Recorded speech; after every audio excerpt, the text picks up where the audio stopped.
The sages of old taught not to conquer the storm, but to become the eye of it. They knew that what you resist persists, but what you understand, you transcend. For centuries, we have been told a story of control, of suppression, a story where the heart's wild tides must be tamed by the rigid shores of the mind.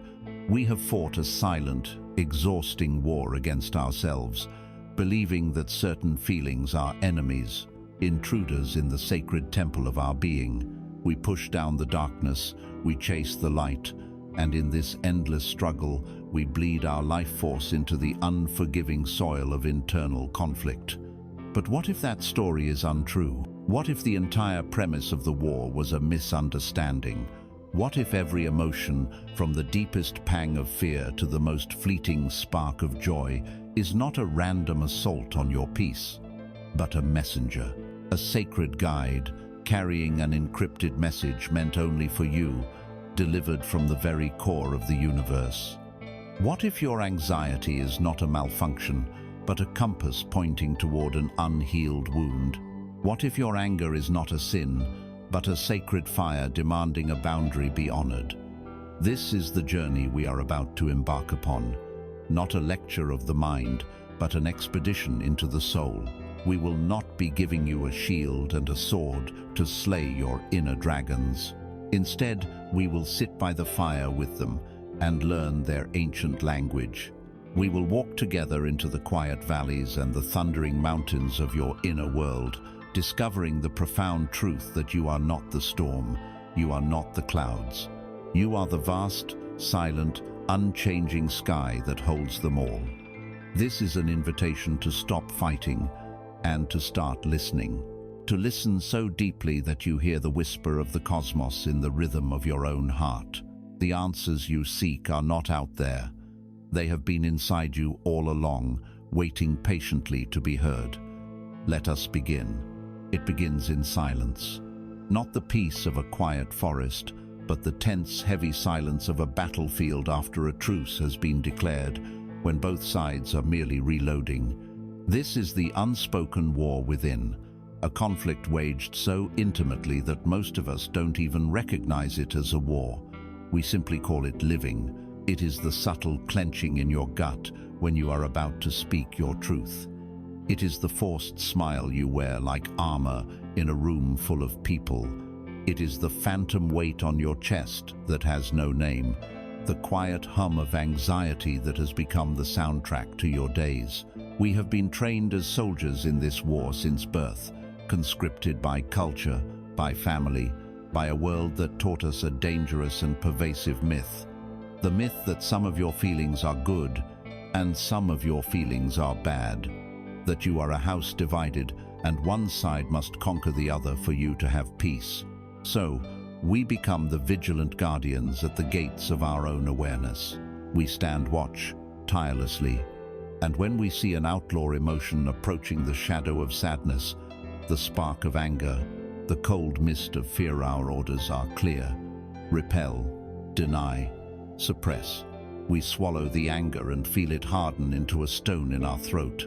We lock our grief in a windowless room in the basement of our soul and pretend we don't hear the weeping. We outrun our fear with relentless distraction, filling every moment with noise, with work, with scrolling, with anything to avoid the terrifying silence where it lives. We believe this is strength. We call it control, resilience, being strong, but it is a strategy of immense and invisible cost. This constant vigilance, this act of holding back the tides of our own being, consumes a colossal amount of life energy. It is the hidden tax on every moment of your existence. It is the reason you can feel utterly exhausted after a day of doing nothing particularly strenuous. Your energy has not been spent on the outer world, it has been spent fueling the machinery of this internal war. And the suppressed emotions, the banished parts of ourselves, do not simply vanish. Energy cannot be destroyed, only transformed or transferred. When locked in the darkness, they do not die. They fester, they curdle. Sadness, denied its sacred release through tears, can sour into a flat and pervasive depression. Anger, denied its voice to set a boundary, can mutate into a bitter, simmering resentment that poisons every interaction. Fear, denied its wisdom to alert you to danger or misalignment, metastasizes into a chronic, free-floating anxiety that attaches itself to everything and nothing.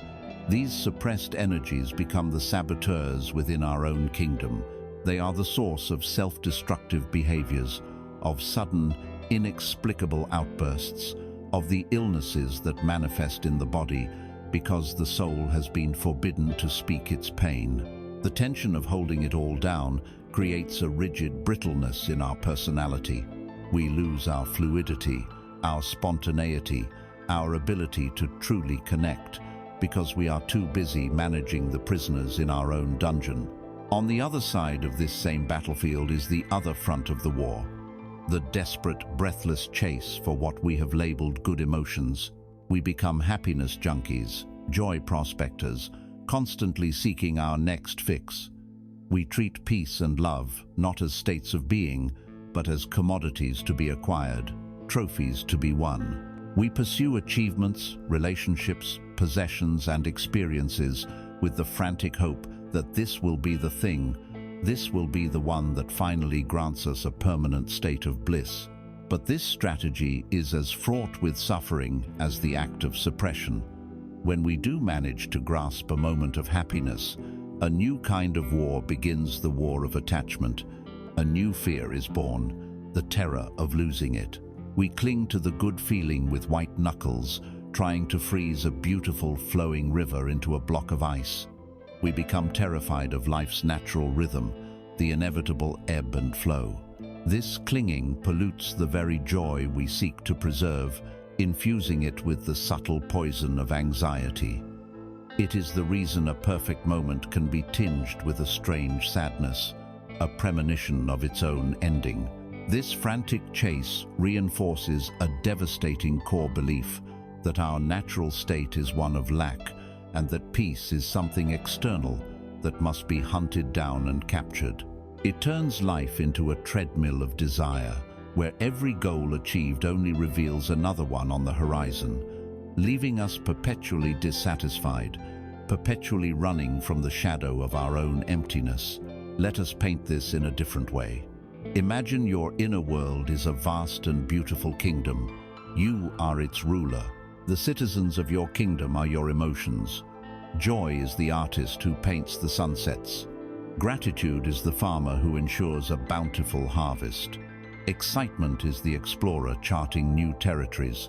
But in your kingdom also live fear, the scout who warns of crumbling bridges ahead. Anger, the warrior who defends the kingdom's borders. Sadness, the riverkeeper who cleanses the land after a great loss. Now, imagine that you, the ruler, have been convinced by fearful advisors that some of your most vital citizens are traitors. You declare anger, fear, and sadness to be outlaws.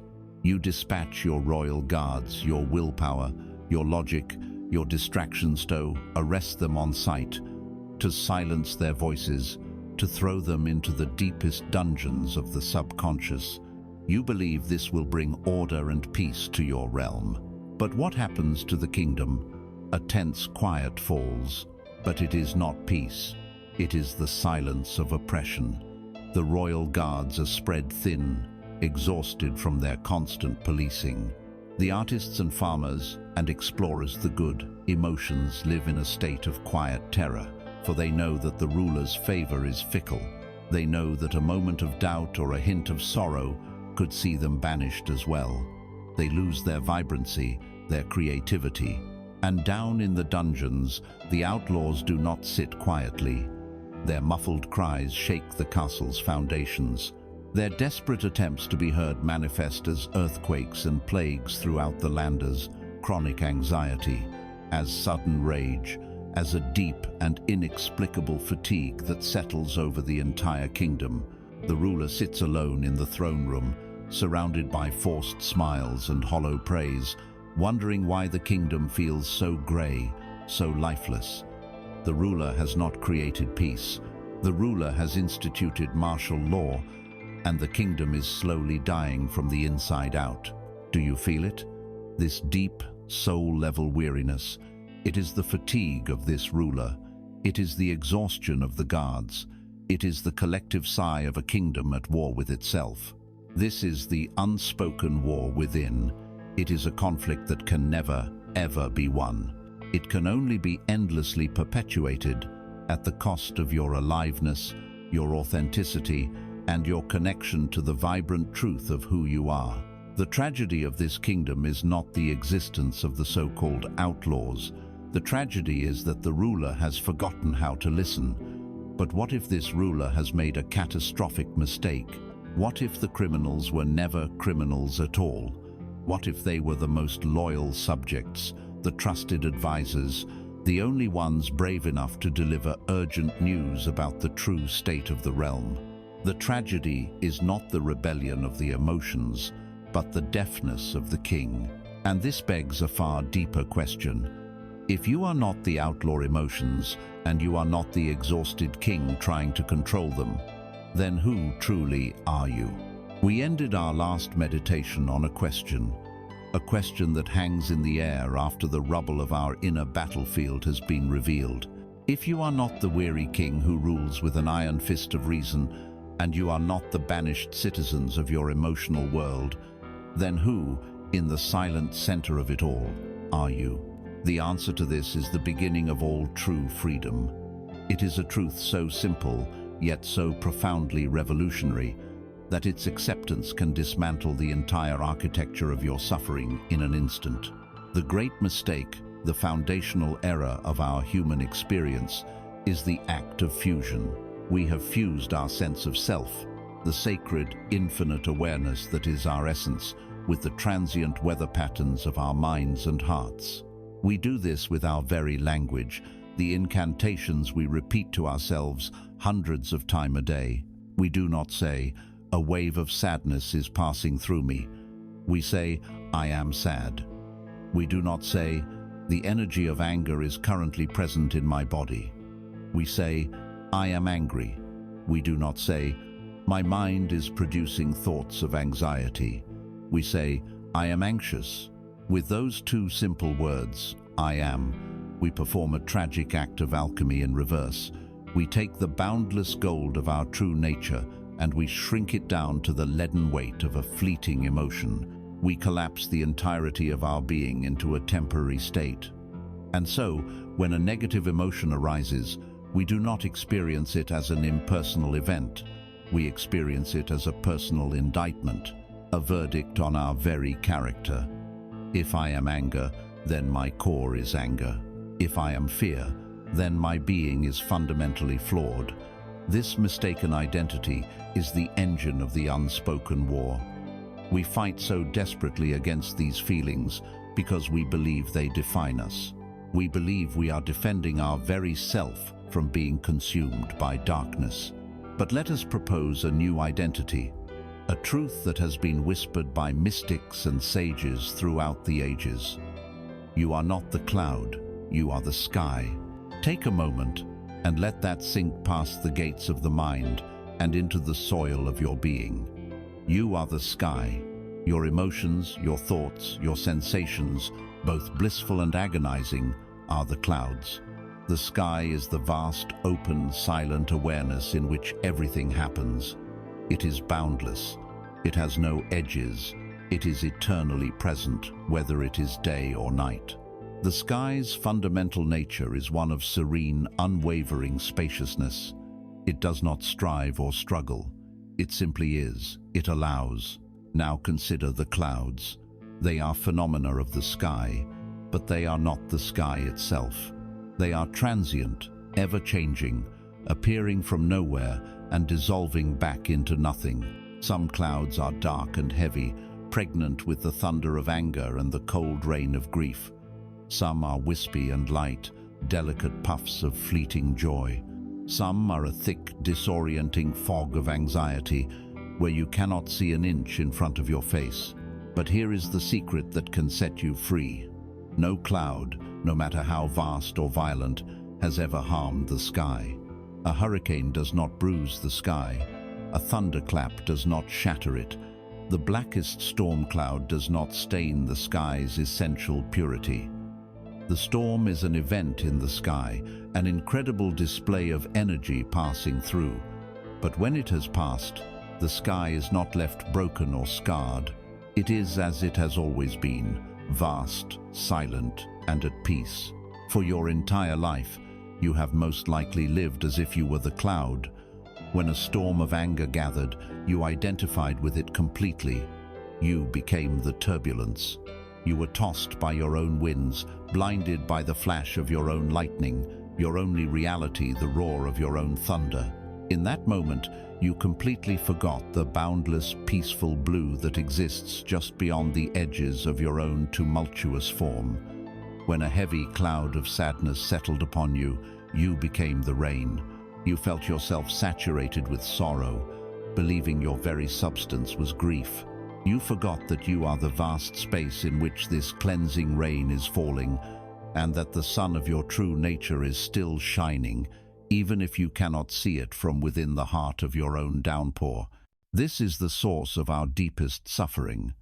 It is the critical difference between having a feeling and being had by a feeling. It is the difference between a house having a fire burning safely in its fireplace and the house itself being on fire. For too long, we have let the entire house of our being catch ablaze with every spark of emotion. But what happens when you begin, even for a moment, to shift your identity? What happens when you remember that you are the sky? It does not mean the clouds will cease to exist. That is not the goal. A sky empty of clouds is a desert sky, lifeless and stark.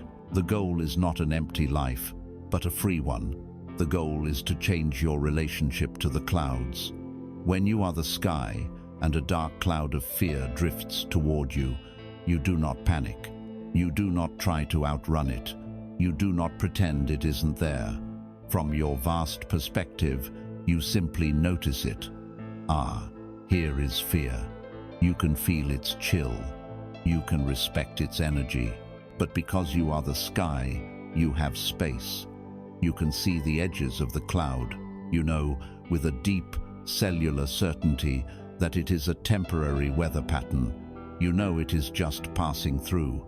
It does not define you. It cannot destroy you.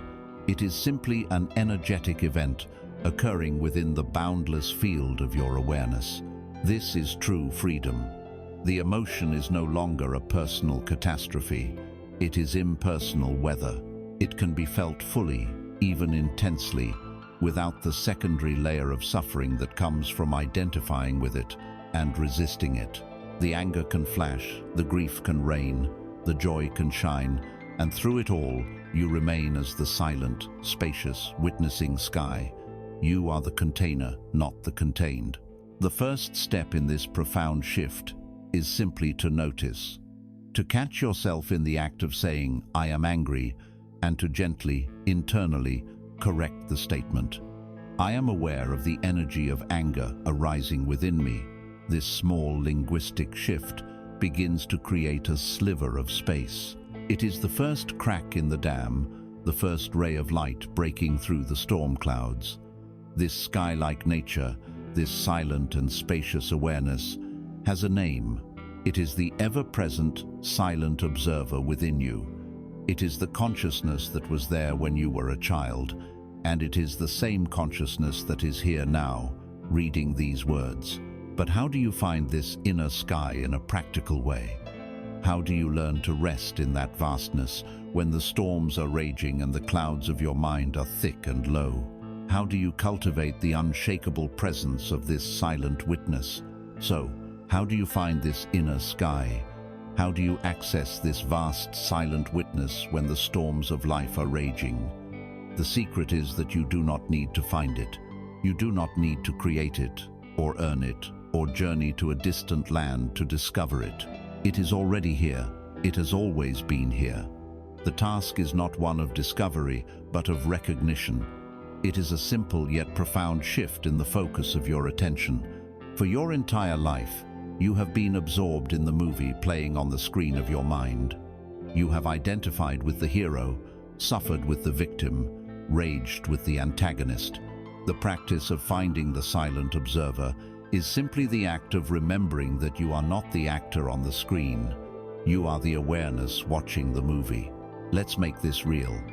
Right now, in this very moment, bring your attention to the physical sensations of your body. Feel the weight of your body on the chair or the floor. Feel the touch of the air on your skin. Notice the gentle, rhythmic sensation of your own breathing, the rise and fall of your chest or abdomen. Do not try to change your breath. Do not judge it as too shallow or too deep. Simply be aware of it. Now ask yourself this pivotal question. Who is it that is aware of this breath? A thought might arise saying, "I am," but look closer. That thought, the words "I am," is another event that you are aware of. So who is aware of the thought? Go deeper, behind the sensation of the breath, behind the thought about the breath. There is a quiet, still presence, a field of knowing, that which is noticing without effort, without comment. That is the silent observer. It is not a thing you can grasp. It is the space in which all things are grasped. You have just touched the edge of the inner sky. To cultivate this, let us use a powerful metaphor. Imagine that your mind, with all its thoughts, memories and plans, and your heart, with all its feelings and emotions, are a great river. This is the river of your consciousness, and it is always flowing. It carries everything: beautiful sun, dappled leaves of happy memories, murky branches of old resentments, sharp rocks of anxiety about the future, clear, cool currents of peace. It never stops. Most of us live our lives in the river. A particular thought or feeling catches our eye, a log of worry, perhaps, and we immediately dive into the churning water. We grab onto it, we wrestle with it, we try to push it away or steer it to the shore. Before we know it, we have been swept miles downstream, battered, exhausted, and completely forgetful that a peaceful, stable riverbank even exists. The practice of the silent observer is the practice of taking your seat on the riverbank. It is a conscious, intentional act. You sit down, feel the solid earth beneath you, and you simply watch the river of your life flow by. Your only job is to remain on the bank and witness. A thought about your to-do list floats past. Instead of jumping in and organizing it, you simply acknowledge it. You can even label it softly in your mind, thinking, and you let it float on by. A wave of sadness washes through. You do not dive into its story.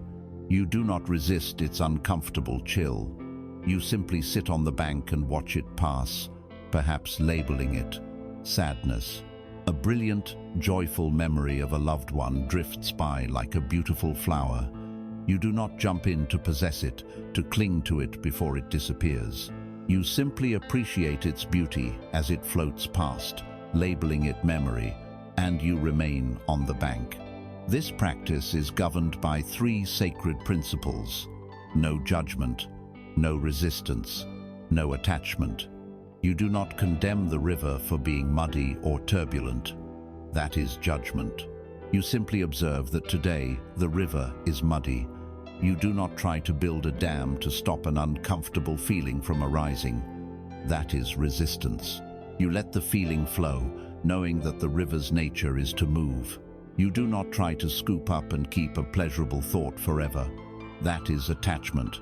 You savor its presence and you let it go, honoring its transient nature. This is a radical act of non-interference.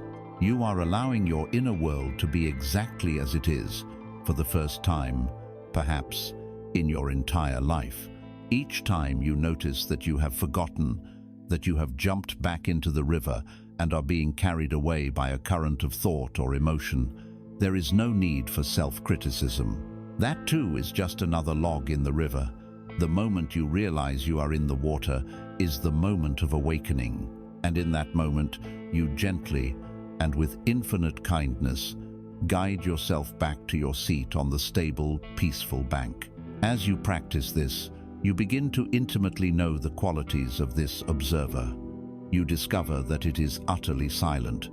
The observer has no opinion. It does not comment on the river. The voice in your head that says, "I'm not doing this right," or "Wow, that was a profound thought," is not the observer. That voice is just more traffic on the river.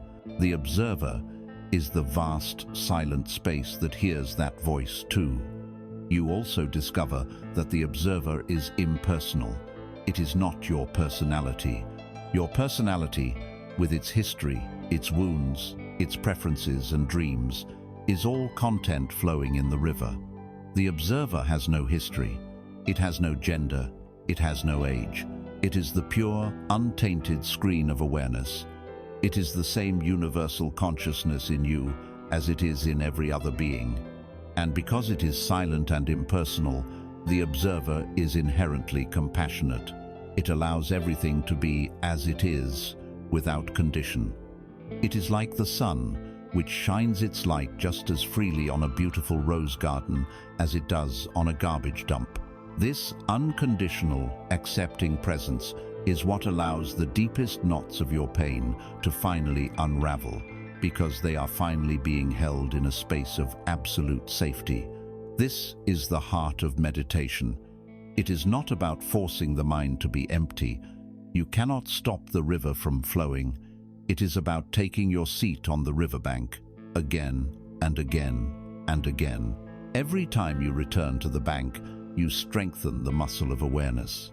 A space begins to grow between you, the witness, and the content of your experience. You stop being a victim of your own mind and become a student of it. You start to inhabit your life as the sky, not the cloud. You are home, and as you sit on this riverbank, a new kind of perception begins to dawn. You start to notice the different textures of what flows by. A thought about the past feels different from a raw, physical sensation. A jolt of fear has a different quality, a different signature than a wave of love. You begin to understand that the river is not just a random collection of objects. It is a stream of living energy, a current of constant vibration, shifting and changing its frequency and its form with every passing moment. What is this energy? What is the secret vibrational language it speaks? As you sit on the quiet bank of your inner river, watching the ceaseless flow of thoughts and feelings, a new perception begins to arise. You start to sense that this stream is not just a collection of mental objects, but a current of living energy. You begin to feel the distinct texture of your inner world. A memory of loss feels heavy, dense, and slow. A spark of insight feels light, fast, and electric. A wave of affection feels warm, radiant, and expansive. The question we were left with was, what is this energy? The answer requires a shift in perspective, away from the purely psychological and into the realm of the vibrational, into the physics of feeling. The ancient traditions and modern physics are beginning to converge on a single, astonishing truth. Everything in the universe, from the most distant star to the chair you are sitting on, from a solid rock to a fleeting thought, is fundamentally energy. Everything is vibrating. Nothing is truly solid. There is only the dance of energy, coalescing into different patterns and frequencies. You are not a solid object inhabited by a ghost called consciousness. You are a luminous field of energy, a symphony of vibrations, temporarily organized into the beautiful form of a human being. And your emotions are a critical part of this symphony. They are not abstract concepts or mere chemical reactions in the brain. They are tangible, physical, vibrational events. They are quite literally energy in motion, or emotion. Each emotion has a distinct frequency, a unique signature that you can learn to feel and recognize in your body. This is where we leave the old, limiting language of good and bad emotions behind. That is the language of the ego, of judgment. We adopt instead the more precise and neutral language of physics, the language of frequency. Some emotions vibrate at a low, slow, dense frequency. Others vibrate at a high, fast, and light frequency. Let us explore this vibrational scale, not as an intellectual exercise, but as a felt reality. Consider the lowest frequencies. Think of shame or guilt. When this energy is present, how does it feel in your body? It feels heavy, like a lead blanket. The energy is slow, thick, almost stagnant. It pulls you downward, inward. The physical posture of shame is to shrink, to curl in on yourself, to want to become invisible. This is a vibration of collapse. Now consider fear or anxiety. The frequency here is faster, but it is chaotic and jagged. It is a scattered, frantic energy, like a radio caught between stations, emitting only static. It creates a feeling of constriction, of tightness. The throat closes, the chest tightens, the stomach churns. It is a vibration of contraction, of pulling away from life. Move up the scale to anger or frustration. This energy is hot, sharp, and forceful. It has more power than fear. It wants to move outward, but it is often discordant and explosive, like a powerful electrical current with no clear circuit. It can feel like a jagged pressure building inside you, seeking a violent release. Now, let us turn our attention to the higher frequencies. Think of courage. Courage is not the absence of fear. Courage is the willingness to act in the presence of the fear frequency. The vibration of courage is steady, stable, and coherent. It is the point where the scattered energy of fear begins to organize itself into a focused intention. It feels grounded, centered, solid in the body. Move higher to love or joy. What is the feeling of genuine, open-hearted love? It is a radiant, expansive, harmonious wave. It feels light, open, and effortless. The energy emanates outward from the heart center, dissolving the boundaries between you and the world. It is a vibration of connection and resonance. And at the highest end of our human spectrum, consider gratitude and peace. The energy of profound gratitude is one of the most coherent, powerful, and healing frequencies you can embody. It is a smooth, deep, resonant hum. It is the feeling of absolute sufficiency, of wholeness. It dissolves all sense of lack. Peace is the vibration of stillness in motion, the silent, powerful hum of the universe itself. It is the frequency of the riverbank, of the silent observer. It is the frequency of home. This scale is not a moral ladder to be climbed. A low frequency is not bad or sinful. It is simply a denser, more contracted state of energy. A high frequency is not good or virtuous. It is simply a faster, more expanded state. To understand this, let us use our new metaphor. If your inner world is a river, then the energy of your emotions is like the music that plays alongside it. Each emotion is a musical note in this cosmic symphony. A low C on a grand piano is not worse than a high C. It simply has a different quality, a different resonance, a different role to play. A symphony composed only of high, tinkling notes would be thin, shallow, and ultimately unsatisfying. A symphony made only of low, rumbling, ominous notes would be oppressive and heavy. True musical genius, true mastery, lies in understanding the quality of every single note on the keyboard and in knowing how to combine them to create a rich, complex, and moving piece of music. A life devoid of the deep notes of sadness would lack compassion and depth. A life without the sharp, clarifying note of anger would lack boundaries and justice. These lower frequency emotions are not mistakes. They are crucial notes in the song of a human life.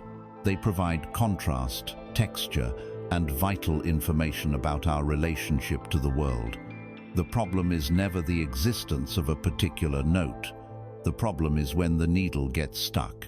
The problem is when one low, discordant note begins to play on an endless loop, drowning out the rest of the orchestra. This is what happens when we identify with an emotion. We grab onto the note of sadness or fear or anger, and we make it our entire identity. We play it over and over, reinforcing its vibration until our entire energy field is tuned to that single, painful frequency. We create a song of suffering, and we forget that we have an entire keyboard of 88 other keys at our disposal. So, who are you in this metaphor? You are not the note. You are not even just the piano. You are the musician sitting at the piano. You are the composer. This is the seat of your true power. By bringing the gentle, non-judgmental light of your awareness, the presence of the silent observer, these frequencies, you begin to change your relationship to them. You cannot always control which notes life will play for you. A sudden loss will sound the deep chord of grief. A betrayal will strike the sharp note of anger. You cannot and should not prevent this. But as the musician, you do not have to let that one note become the entire song. You have the power to introduce a new note.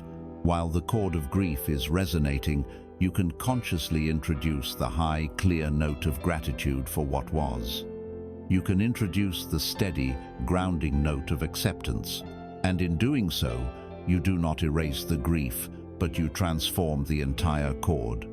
You change it from a simple, painful note into a complex, bittersweet, and profoundly beautiful harmony. You become an alchemist of your own energy field.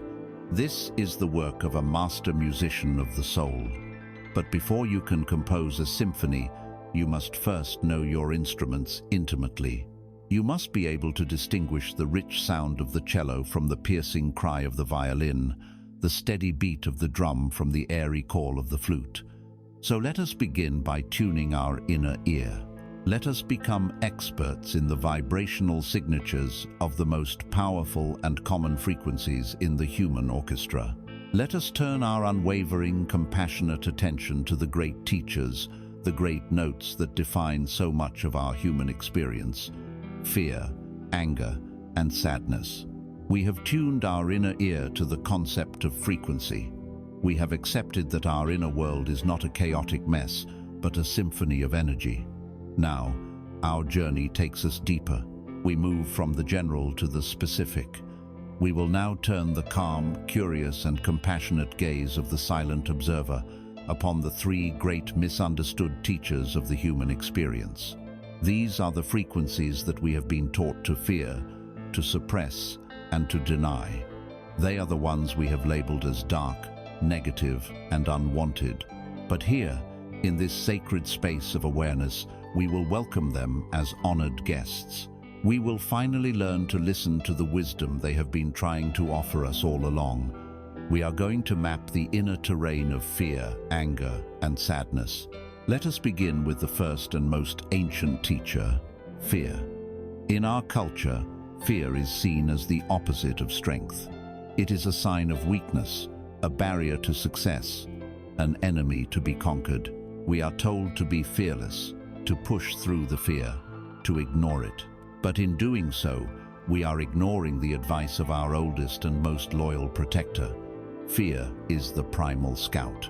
It is the guardian who stands at the very edge of your comfort zone, at the border between the world you know and the territory you are about to enter. Its job is not to stop you. Its purpose is not to paralyze you. Its purpose is to make you pay attention. It is the universe placing a gentle but firm hand on your shoulder and whispering, "Look closely here. Be present. Are you prepared for what lies ahead? Are your tools sharp?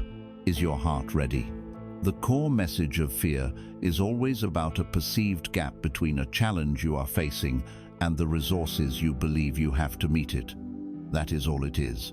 It sees a potential future, and it calculates that you might not be ready. Its frantic, scattered energy, the tightness in your chest, the cold knot in your stomach, this is the body's intelligent survival mechanism. It is pulling your energy inward, away from non-essential functions, and heightening your senses to scan for danger. It is preparing you for potential action. When you treat this sacred signal as an enemy, you create a secondary layer of suffering. You now have the fear itself, and you have your judgment and resistance against the fear, which creates anxiety. The invitation of fear is not to run away from it or to fight it. The invitation is to pause, to breathe into the center of the physical sensation, and to ask it with genuine curiosity, what are you trying to show me? What potential gap are you asking me to look at? Is there a skill I need to learn? Is there information I need to gather? Is there support I need to ask for? Or is this gap you are showing me an illusion created by an old story I am telling myself about my own inadequacy? When you meet fear with this kind of respectful inquiry, it transforms. Its frantic energy calms down. It ceases to be a paralyzing force and becomes what it was always meant to be, a wise and trusted advisor. Next, let us invite the second great teacher to the fire, anger. No emotion has been more condemned, more shamed, especially in spiritual circles, than anger. We are taught that it is unenlightened, destructive, and negative. We learn to either swallow it, letting it smolder inside us where it curdles into resentment and depression, or we let it erupt uncontrollably, causing harm to ourselves and others. We see it only in its two distorted forms, implosion or explosion, but we have missed its sacred, pristine essence. Anger, in its pure form, is the fierce and loyal warrior of your soul. It is the guardian of your kingdom's sovereign borders. It is clarifying fire. Its purpose is not to burn down the world, but to protect what is sacred to you. The core message of anger is always about boundaries and integrity. It arises with a flash of heat and a surge of powerful, forward-moving energy when a core value has been violated, a boundary has been crossed, or a deep and legitimate need has been ignored. It carries a tremendous amount of energy because its function is to fuel the action required to restore balance and justice. It is the part of you that rises up and shouts with absolute clarity, "Number, this is not acceptable. A line has been crossed. My dignity, my truth, my well-being matters." The heat and pressure you feel is your entire system marshalling immense resources to help you stand up, speak out, and protect your energetic space. To suppress this is an act of self-betrayal. It is telling the universe that your boundaries do not matter. The invitation of anger is not to become its slave, letting it rage and destroy, nor is it to become its jailer, locking it away in the dark. The invitation is to learn to stand in the center of its fire, to feel its power without being consumed by it, and to ask it with respect, what sacred boundary has been violated here? What truth is demanding to be spoken? What action is required to restore my integrity? When you learn to listen to your anger in this way, it becomes your greatest ally.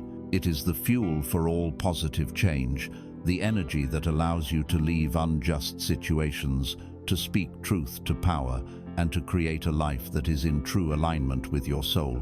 Finally, let us turn to the third teacher, the one we often mistake for weakness, sadness. We live in a world that is terrified of sadness. We are told to cheer up, to look on the bright side, to get over it as quickly as possible. We see it as a state of victimhood, a heavy fog to be escaped. In our haste to avoid its discomfort, we miss its profound and beautiful gift. Sadness is the sacred river keeper. It is the gentle, cleansing rain that comes to soften the ground after it has been hardened by loss or scorched by fire. It is not a pathology. It is a vital and necessary process of healing and release. The core message of sadness is always about value and love. Sadness can only arise in response to the loss of something you treasured. Its presence is a direct testament to your capacity to love, to connect, and to care deeply. If you feel no sadness at a loss, it means the thing you lost held no value for you. Therefore, sadness is an honoring. It is the part of your soul that says, this mattered, this was precious, this love was real. The heaviness you feel, the downward pull, the welling of tears, this is your body's profound wisdom at work. It is a process of letting go, of surrendering to the gravity of what is, of releasing stored energetic attachments through the sacred ritual of tears. The invitation of sadness is not to build a permanent home in it or to endlessly replay the story of your loss, nor is it to push it away with frantic activity and forced positivity. The invitation is to allow it, to create a safe, compassionate space for the rain to fall, to feel the cleansing without judgment, to ask it, what am I grieving the loss of? What precious value is this experience revealing to me? What is this sadness teaching me about the depth of my own heart? When you allow sadness to complete its holy work, you do not emerge broken. You emerge softer, wiser, more compassionate, and with a heart that has been tilled and made fertile for new life to grow. Fear protects, anger defines, sadness releases. These are not your enemies. They are not your afflictions. They are three of your most powerful and intelligent allies, sent to guide you back to wholeness. By learning to welcome them, to listen to their core messages, we take a monumental step in our journey of emotional mastery. We stop fighting the messengers, but this new understanding brings us to an even deeper and more practical question. We now know who these teachers are.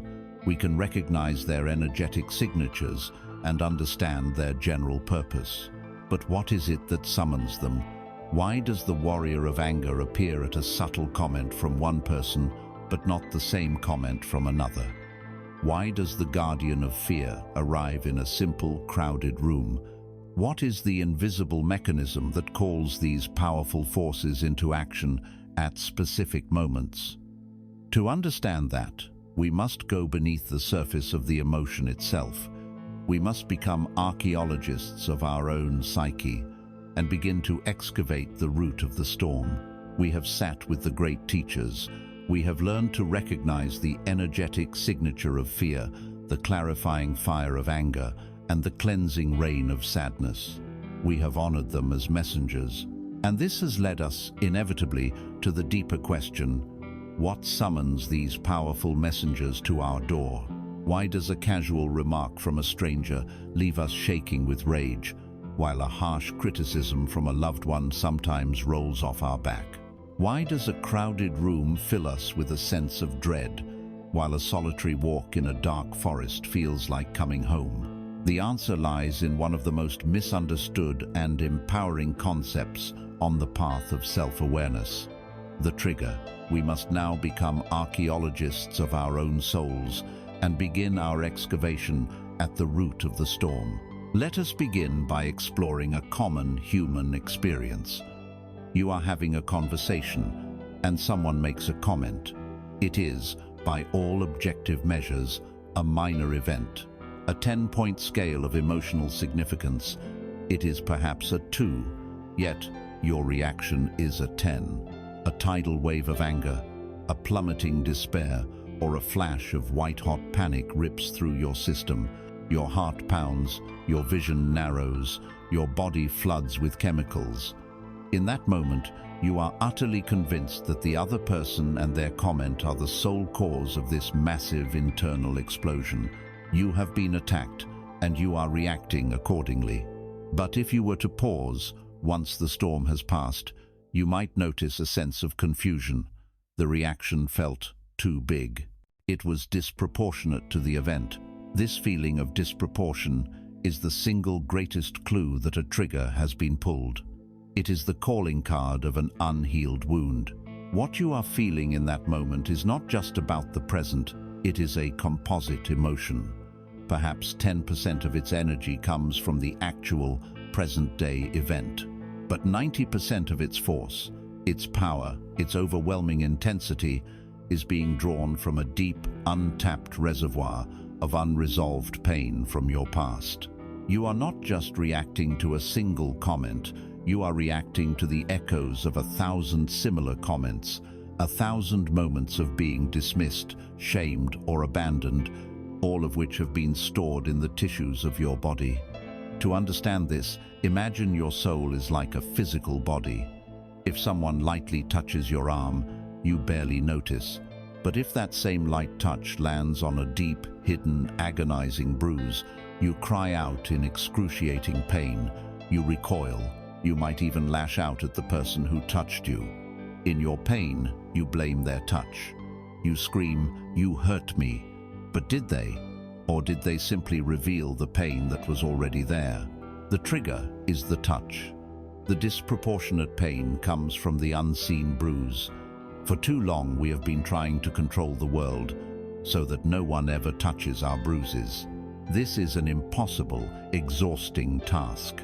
The path to freedom lies not in building armor, but in finally turning inward and healing the bruises themselves.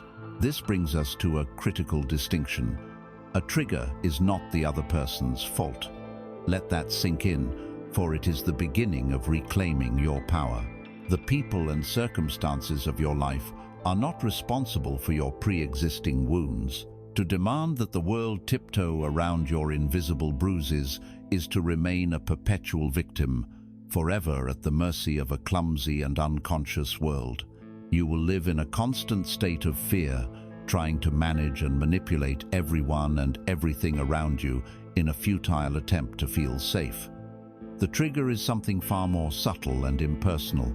It is a point of resonance. It is any sensory input, a specific tone of voice, a particular look in someone's eye, a feeling of being rushed, the experience of being ignored that happens to match the exact energetic frequency of an unhealed part of you.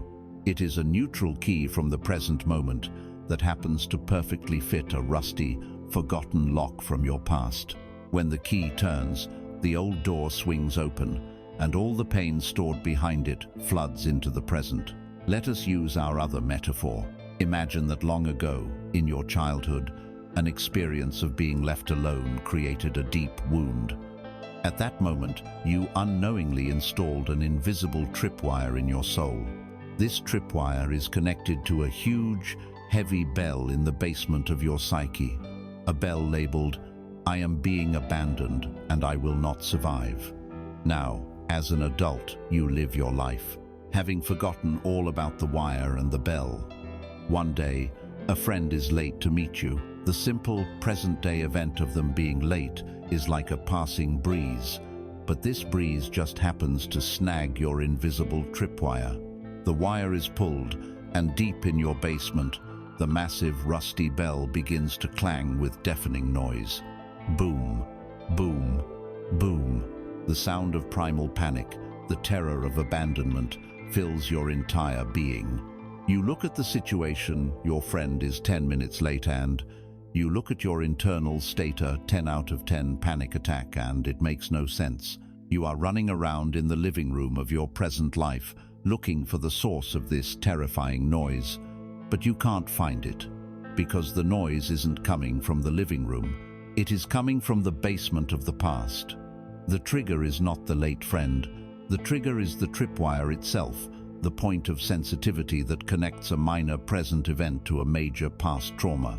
To truly map this inner terrain, it is helpful to understand that most of our triggers fall into a few great families, connected to the deepest, most universal human wounds.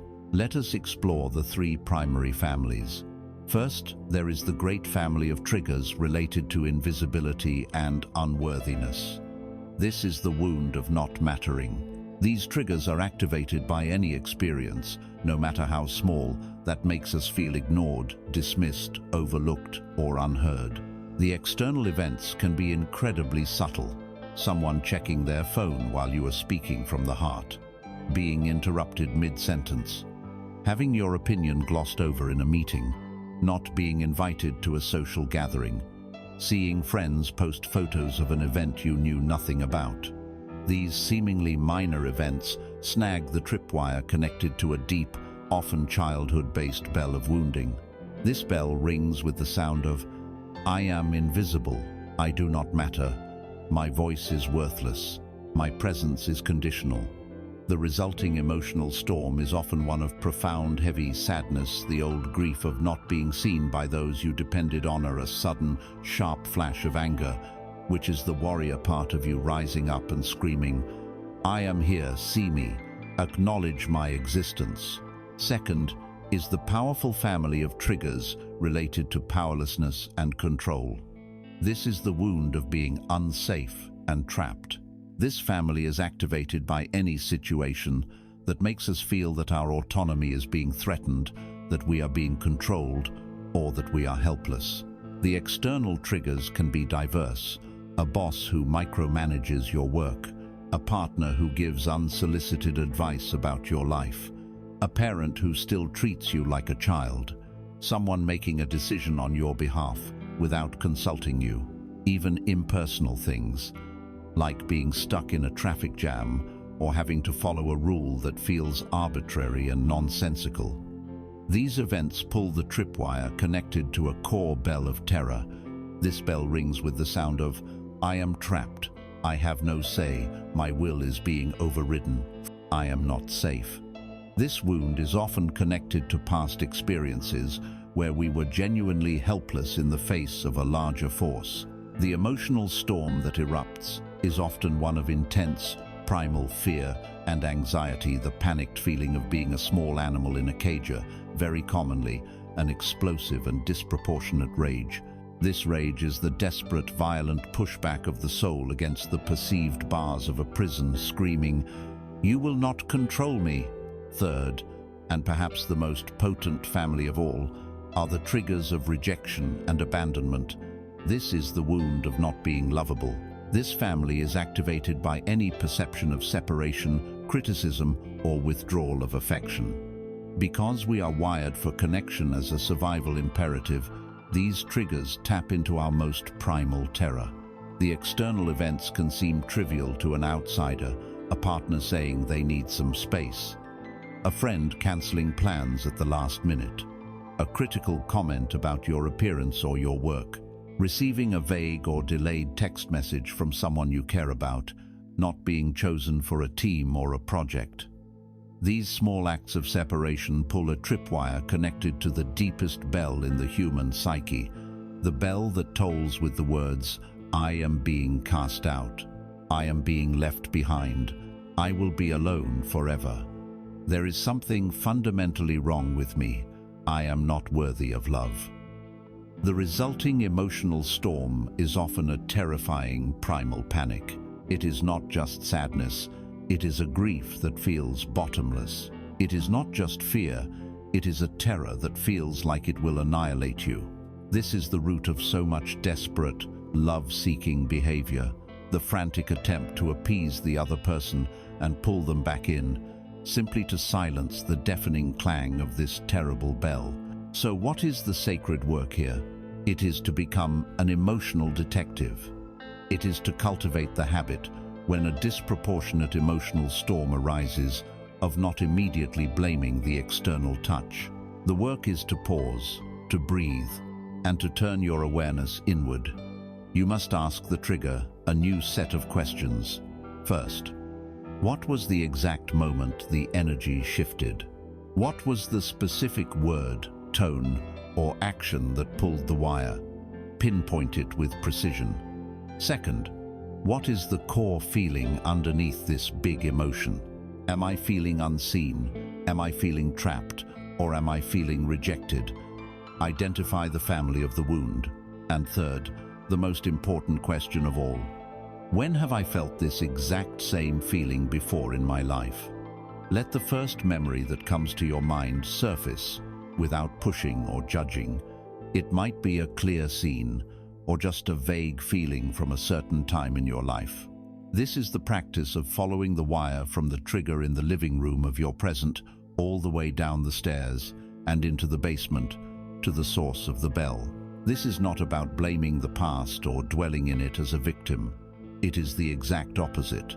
It is about bringing the compassionate, resourceful adult light of your silent observer to a younger part of you that is still living in that old scene, frozen in time, still believing the old threat is real. You are showing up as the loving parent that part of you never had.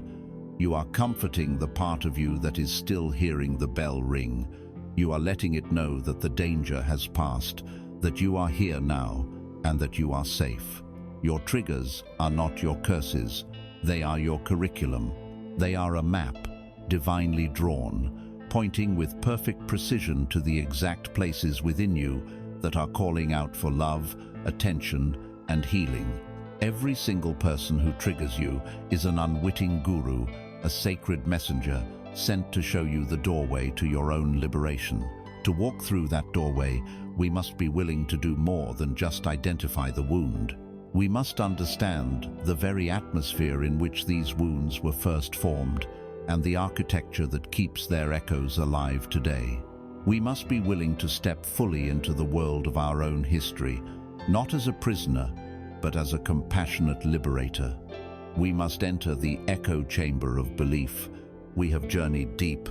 We have followed the thread from the disproportionate emotional storm of the present moment back to the invisible tripwire of the trigger, and from there, down into the basement of the soul to find the great, resonant bell of the original wound. We have named the great wounds of invisibility, of powerlessness, of abandonment. But now we must ask, what is the very air in that basement? What is the architecture of that room that allows the bell's echo to reverberate so powerfully for so long across the decades of our lives? To understand this, we must grasp one of the most vital truths of human consciousness, a truth that holds the key to unlocking the chains of our suffering. Emotions do not come from events. Emotions come from our beliefs about events. We live our lives according to a flawed and deeply disempowering formula. We believe it works like this: event leads to emotion. For example, my partner makes a critical comment, and therefore I feel hurt and angry. A project I am leading fails, and therefore I feel shame and disappointment. This model seems logical, but it renders us a helpless victim of circumstance, forever tossed on the waves of an external world we cannot control. The true formula, the one understood by the great Stoic philosophers and confirmed by modern psychology, contains a crucial, life-altering intermediate step. The formula is actually this: event leads to belief or interpretation, which then leads to emotion. Let's revisit our examples.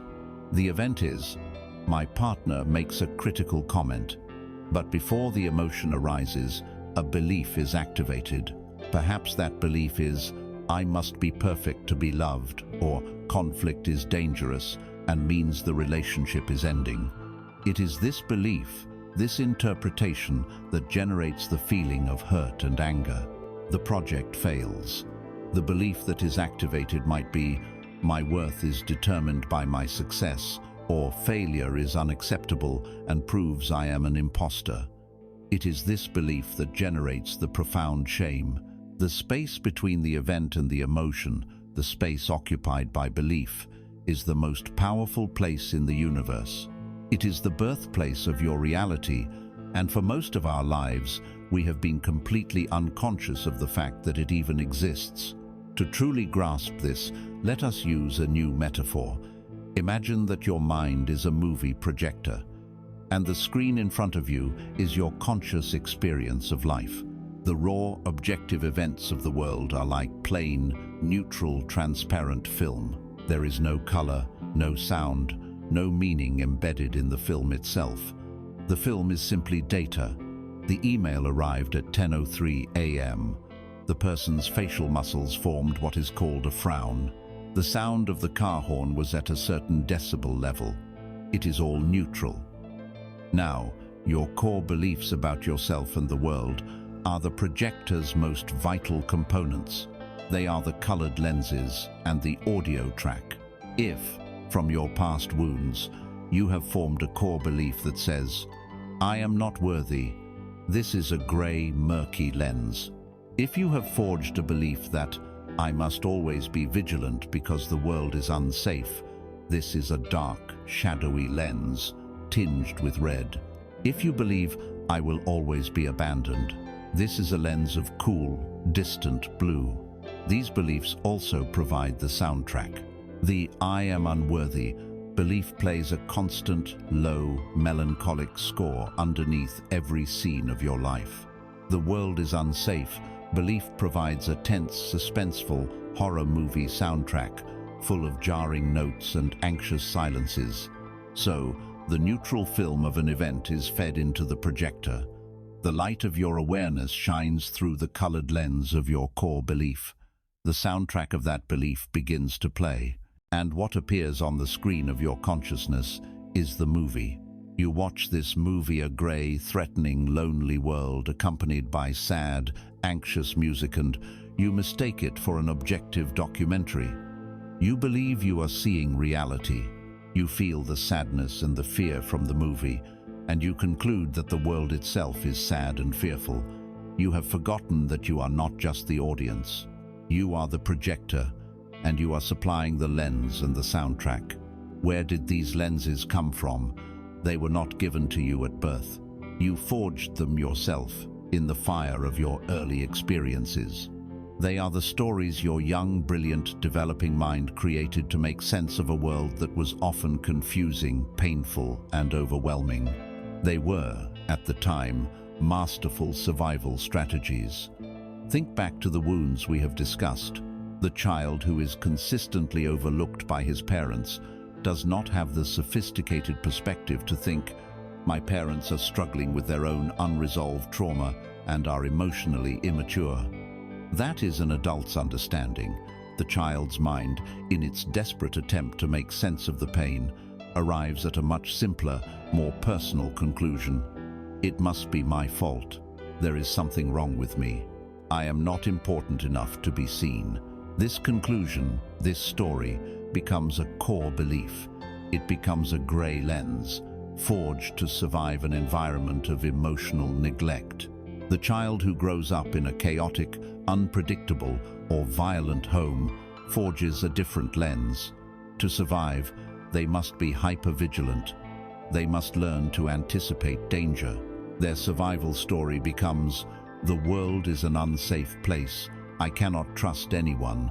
I must always be on guard.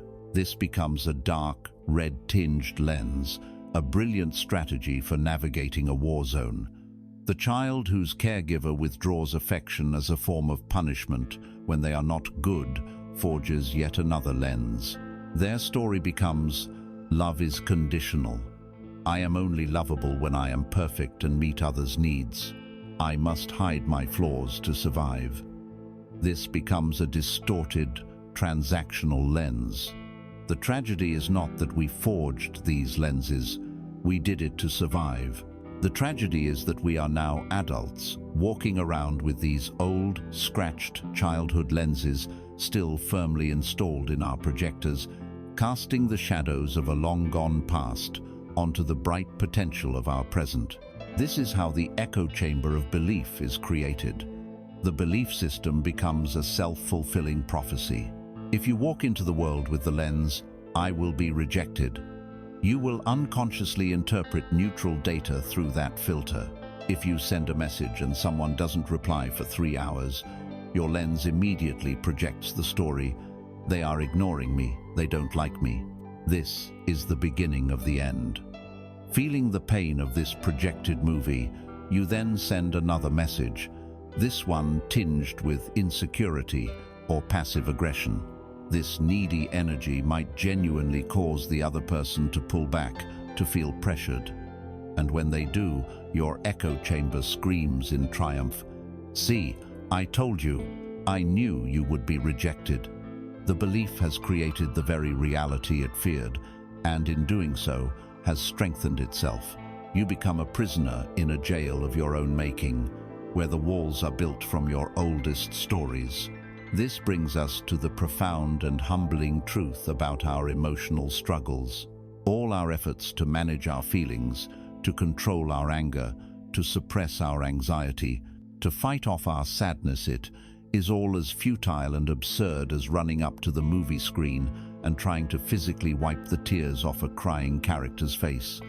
It is wasted effort. You can scrub at the screen all you want, but the projector will simply project the same sad image onto the next frame. The emotion you feel is a shadow, a projection, an effect. It is not the cause.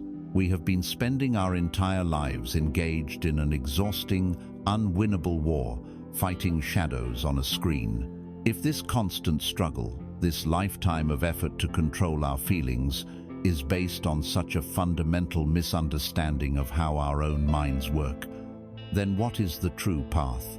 If fighting the projection is madness, what is the alternative? It is not to find a better way to fight. It is to stop fighting altogether. It requires us to lay down our arms.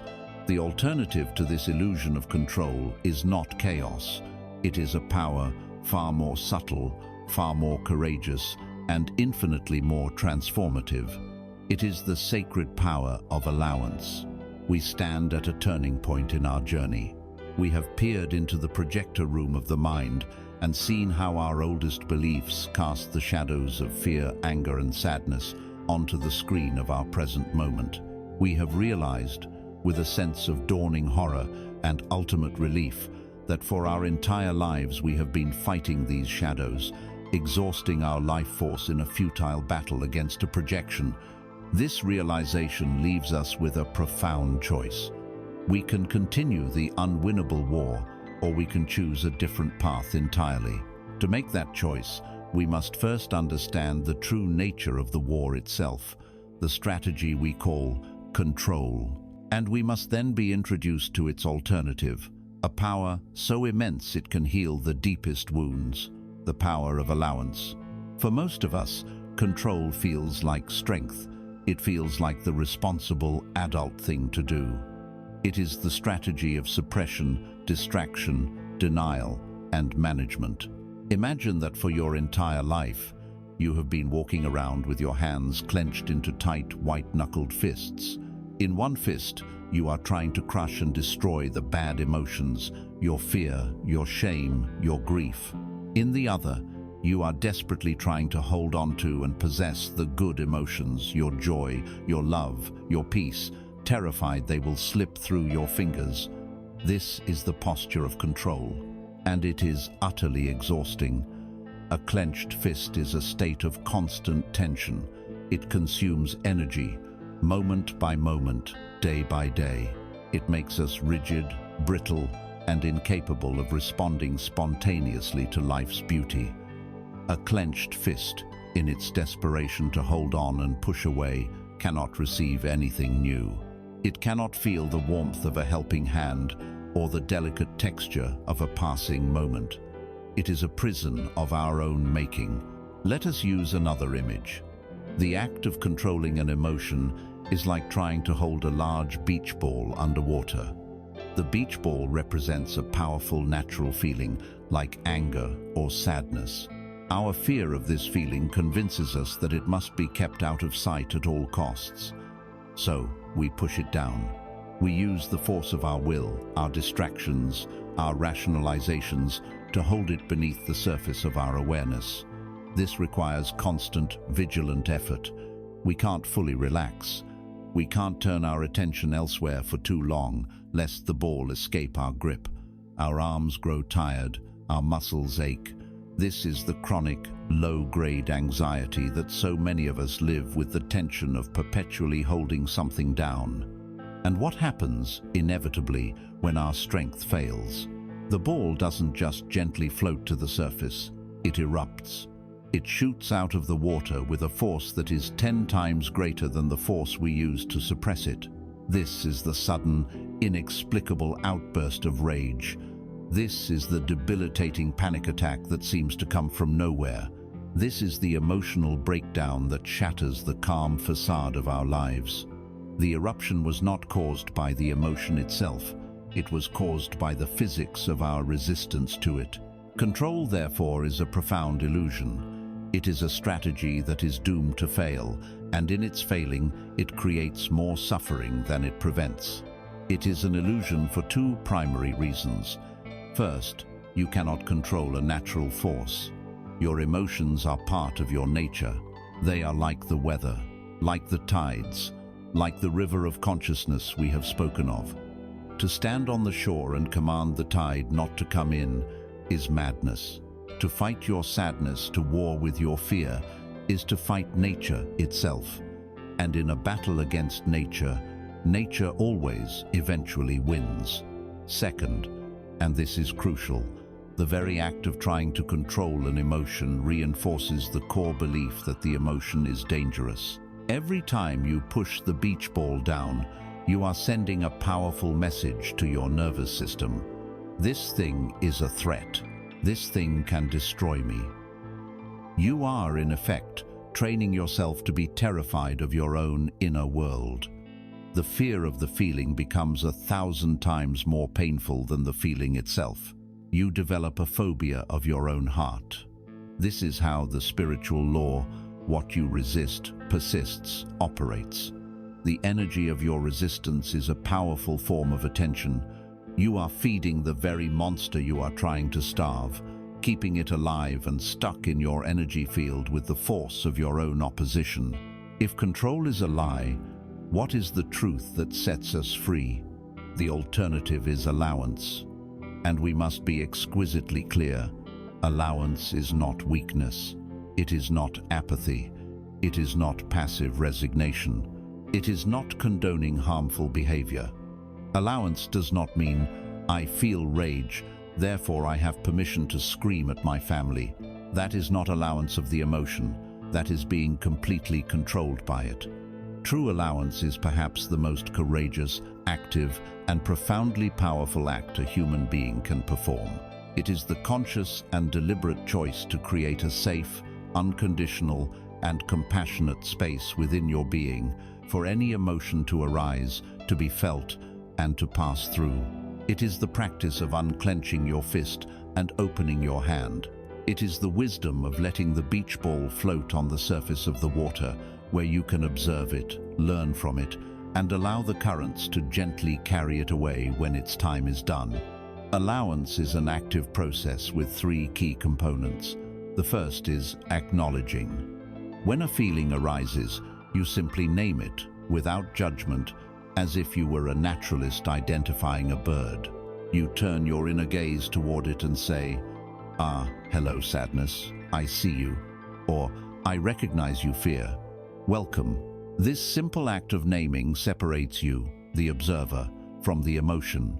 You are not drowning in it, you are meeting it. The second component is feeling. This is the heart of courage. It is the willingness to allow the raw physical sensations of the emotion to be present in your body without needing to be caught in the mental story about the emotion. Where do you feel this anger? Is it a heat in your chest, a tightness in your jaw? Breathe into that raw sensation. Where does this grief live? Is it a hollowness in your belly, a lump in your throat? Simply be with the physical reality of it. The third component is breathing. The breath is your anchor in the present moment.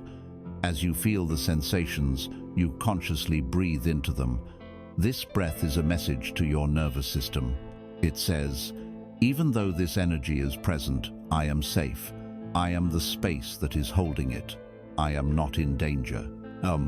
When you practice this sacred act of allowing, a miracle occurs. The energy of the emotion, which was frozen and stuck by your resistance, begins to flow. When you stop fighting a feeling, you stop holding it hostage in your body. Like a current of water that finally meets no dam, it moves through you. You discover that emotions which you feared would last forever, when fully allowed, often transform and dissipate with surprising speed. And only when you stop fighting the messenger can you finally receive the message. In the quiet space of allowance, you can hear what your anger is trying to protect, what your fear wants you to pay attention to, what your sadness is honoring. Your power is no longer located in the fragile strength of a clenched fist. It is discovered in the vast, unshakable stability of the open hand. You realize, in your very cells, that you are the sky, and that you are vast enough to hold any weather. This is the principle. This is the path. Allowance is the master key that unlocks the prison of emotional suffering. It is a shift from being a warrior in a futile civil war to being a wise and gracious host who welcomes all guests into the home of their being, knowing that none of them are here to stay. Now, we must learn how to use this key. We must take this radical courage and apply it directly to the great energetic teachers we have identified. We will begin with the one who stands guard at the gate of all our growth, the one we have spent a lifetime trying to outrun, deny, and control. It is time to turn and face the great guardian. It is time to learn, for the very first time, how to truly and completely allow fear. We have arrived at the practice. Theory has led us to the threshold, and in our hands, we hold the master key of allowance. Now, we must use it. And as is so often the case on the path of truth, our first task is to use it on the lock we fear the most. We turn now to face the great guardian, the ancient teacher, the emotion we have spent our entire lives trying to outrun, outsmart, and conquer. It is time to change our relationship with fear. For our whole lives, we have been taught to interpret the presence of fear as a stop sign, a universal signal of wrong way, go back. We feel its cold grip, its frantic energy, and we immediately assume we have made a mistake. We believe fear is an indication that we are moving toward danger and away from safety. But what if this is the most profound misunderstanding of our lives? What if fear is not a stop sign, but a sacred landmark? A brilliant flashing arrow indicating the precise direction of our own evolution? What if fear does not arise when we are stagnating, but appears with perfect timing, at the exact moment we contemplate a step that will expand our world? Consider this. You do not feel fear when you contemplate doing the same thing you did yesterday. You do not feel fear when you decide to stay in the job you dislike or the relationship that no longer serves you. The fear is absent in the realm of the known, the comfortable, the stagnant. But watch what happens when you contemplate a genuine act of growth. The moment you consider speaking your deepest truth, the moment you draft the letter of resignation to start your own venture, the moment you allow your heart to open to another after being hurt, the moment you decide to heal a deep wound, in that precise moment, the guardian appears, fear arrives. Its presence is not a warning that you are doing something wrong. Its presence is the absolute confirmation that you are standing at the gate of your own growth. The thing you fear the most is almost always a direct pointer to the freedom you seek the most. To truly understand this new relationship, let us use a powerful myth. Imagine your life is a journey, and you have been walking for a long time. Ahead, you see a dark cave set into the side of a mountain, and your intuition, your soul, tells you with unshakable certainty that inside that cave is the treasure you have been seeking. Your true voice, your authentic power, your freedom, the deepest love. But at the mouth of the cave, blocking the entrance, lies a colossal and terrifying dragon. Its scales shimmer in the dim light, smoke curls from its nostrils, and its eyes hold an ancient, intimidating power. This dragon is your fear. Now, faced with this dragon, we typically have two reactions. The first and most common is that we see the dragon from a distance, we feel its terrifying presence, and we immediately turn around.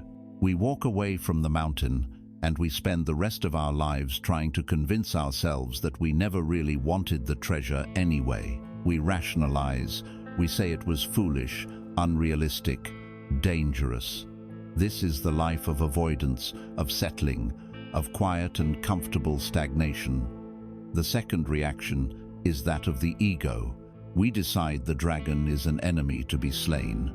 We puff up our chest, draw our sword of willpower, and we charge at it, screaming. This is the fearless approach. But the dragon is a being of immense primal power. It meets our aggression with a blast of fire, and we are almost always scorched, defeated, and sent running, now more convinced than ever that the dragon is an evil monster, and we are too weak to ever get the treasure. But both of these approaches are based on a fundamental misunderstanding of the dragon's purpose. The dragon is not there to kill you. It is the guardian of the treasure. Its very existence is a testament to the immense value of what lies within the cave. It does not guard trivialities. Its sacred duty is to test the worthiness of those who would claim the treasure. Its fiery breath is not designed to destroy you. It is designed to burn away everything within you that is not true. It burns away your half-hearted commitments, your flimsy excuses, your illusions about who you are, your attachment to your own comfort. The dragon's silent, powerful gaze is asking you one single question. Are you truly ready for the power and responsibility that this treasure bestows? Do you desire your own freedom enough to walk through the purifying fire of your own fear? So, how does one pass such a guardian? You do not fight it, and you do not run from it. You learn to walk with it. This is the practice of applying allowance to your fear. First, instead of running, you approach the mountain. You stop a respectful distance from the cave, and you practice the first component of allowance. You acknowledge the dragon. You look at it in all its terrifying majesty, and you say internally, I see you.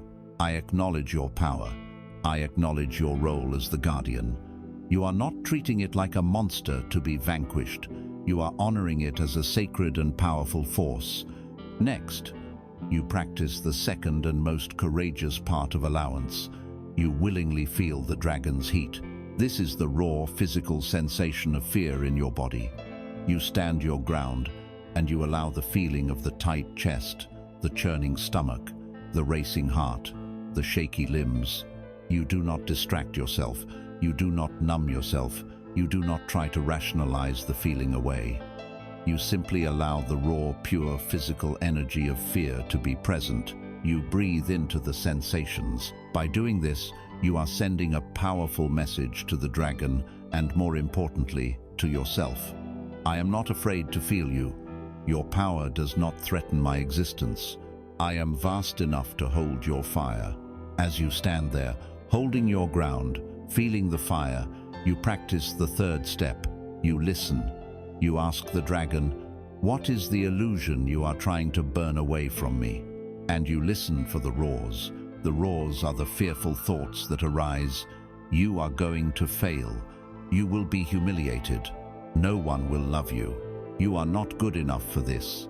You learn to hear these thoughts not as objective truths, but as the dragon's tests. They are the sound of the fire, not the substance of reality. And then comes the final, most important act. You do not wait for the dragon to disappear. You do not wait for the fear to vanish.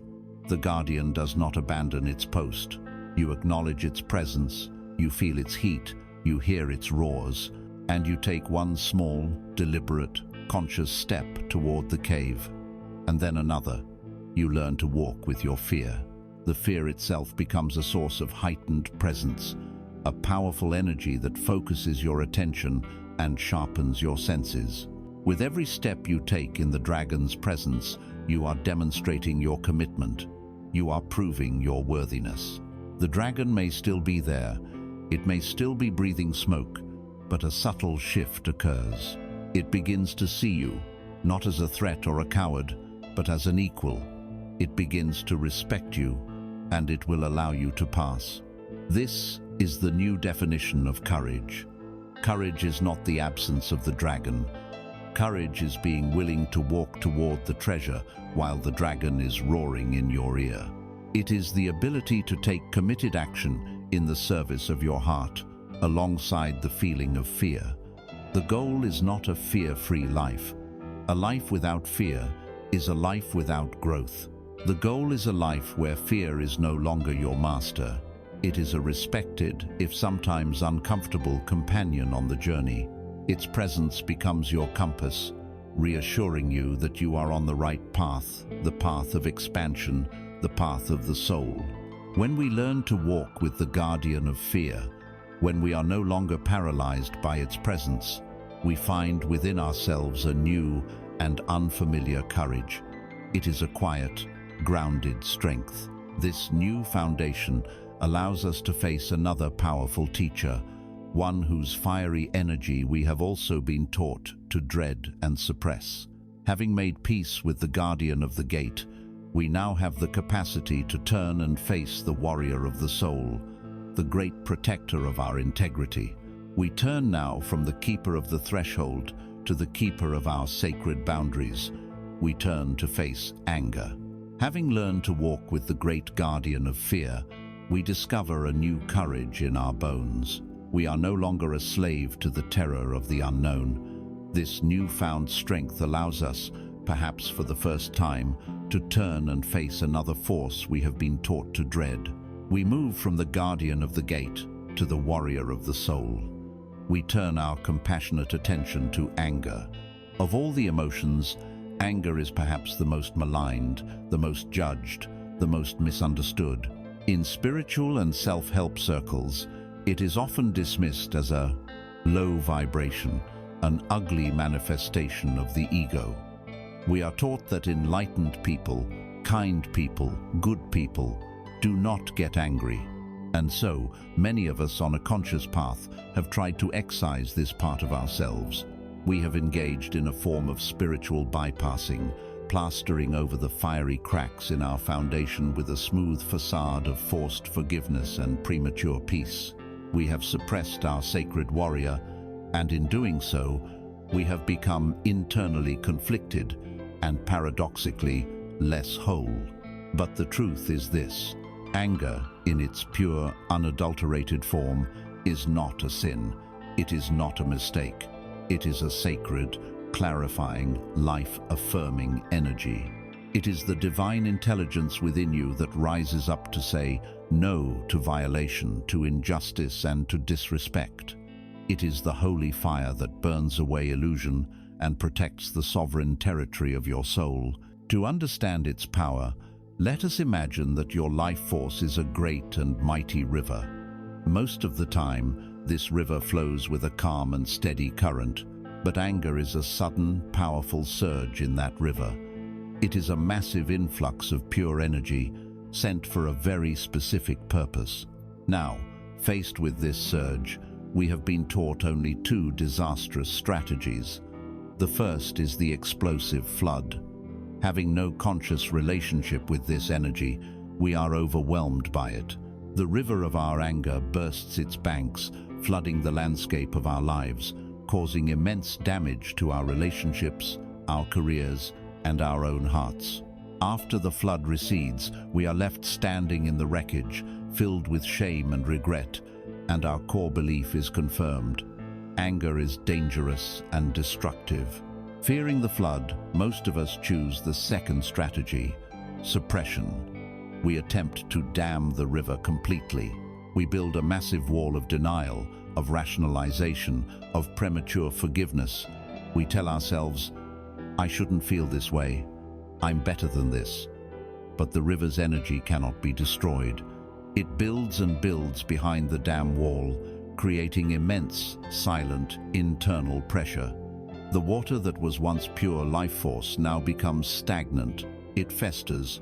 It turns into the slow poison of resentment, the corrosive acid of cynicism, the thick sludge of bitterness, the quiet despair of passive aggression. This immense pressure is the source of so many mysterious physical ailments, the body screaming the truth the mind refuses to acknowledge. And then, one day, the pressure becomes too great. The dam cracks, and a torrent of rage erupts, often over something completely trivial, once again flooding the landscape and reinforcing our original fear. We have been trapped in this cycle. The fear of the flood leads us to build the dam, and the pressure of the dam inevitably leads to an even bigger flood. There is a third way, the way of the wise engineer. A wise engineer does not fear the river's power. She respects it. She knows its power is a gift. So she builds a dam not to stop the river, but to harness its energy. She creates specific, intentional channel turbines through which the immense pressure of the river can flow in a focused, powerful, and constructive way. She transforms the river's raw, chaotic force into electricity that can illuminate a city, power its homes, and fuel its industry. This is the path of conscious anger. It is about learning to become a wise engineer of your own inner river. It is about creating channels through which this sacred energy can flow to illuminate your truth, power your boundaries, and fuel the creation of a life of integrity. This is the practice of applying allowance to anger. The next time you feel the heat of anger rising, the surge of the river, your practice begins. The first step is to honor the signal.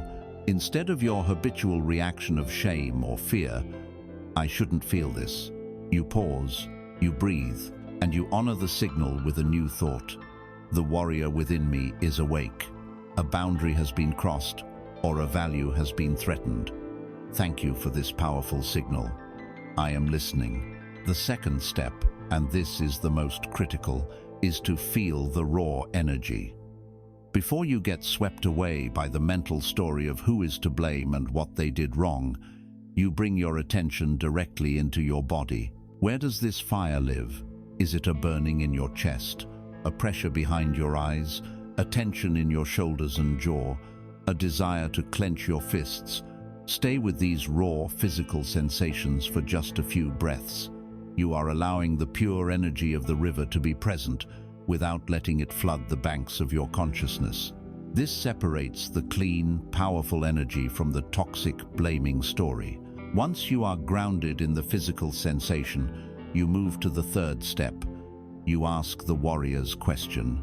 With genuine curiosity, you ask this energy within you. What is it that you are trying to protect? What sacred boundary has been violated? What truth is demanding to be spoken? Listen for the answer that arises from your gut, from your heart. It is usually simple and direct. My time was not respected. My voice was not heard. I was treated unjustly. My well-being was disregarded. Only after these steps do you proceed to the fourth. Choose a skilled action. This is the creation of the turbine. Notice the words choose and skilled. This is not a blind, instantaneous reaction. It is a conscious choice, fueled by the energy of the anger, but guided by the wisdom of your silent observer. A skilled action is not about punishing the other person. It is about restoring your own integrity. It could be speaking a clear, calm, and powerful boundary. When you interrupt me, I feel dismissed. Please allow me to finish. It could be removing yourself from a toxic situation. It could be writing down your feelings in a journal to clarify them for yourself before you act.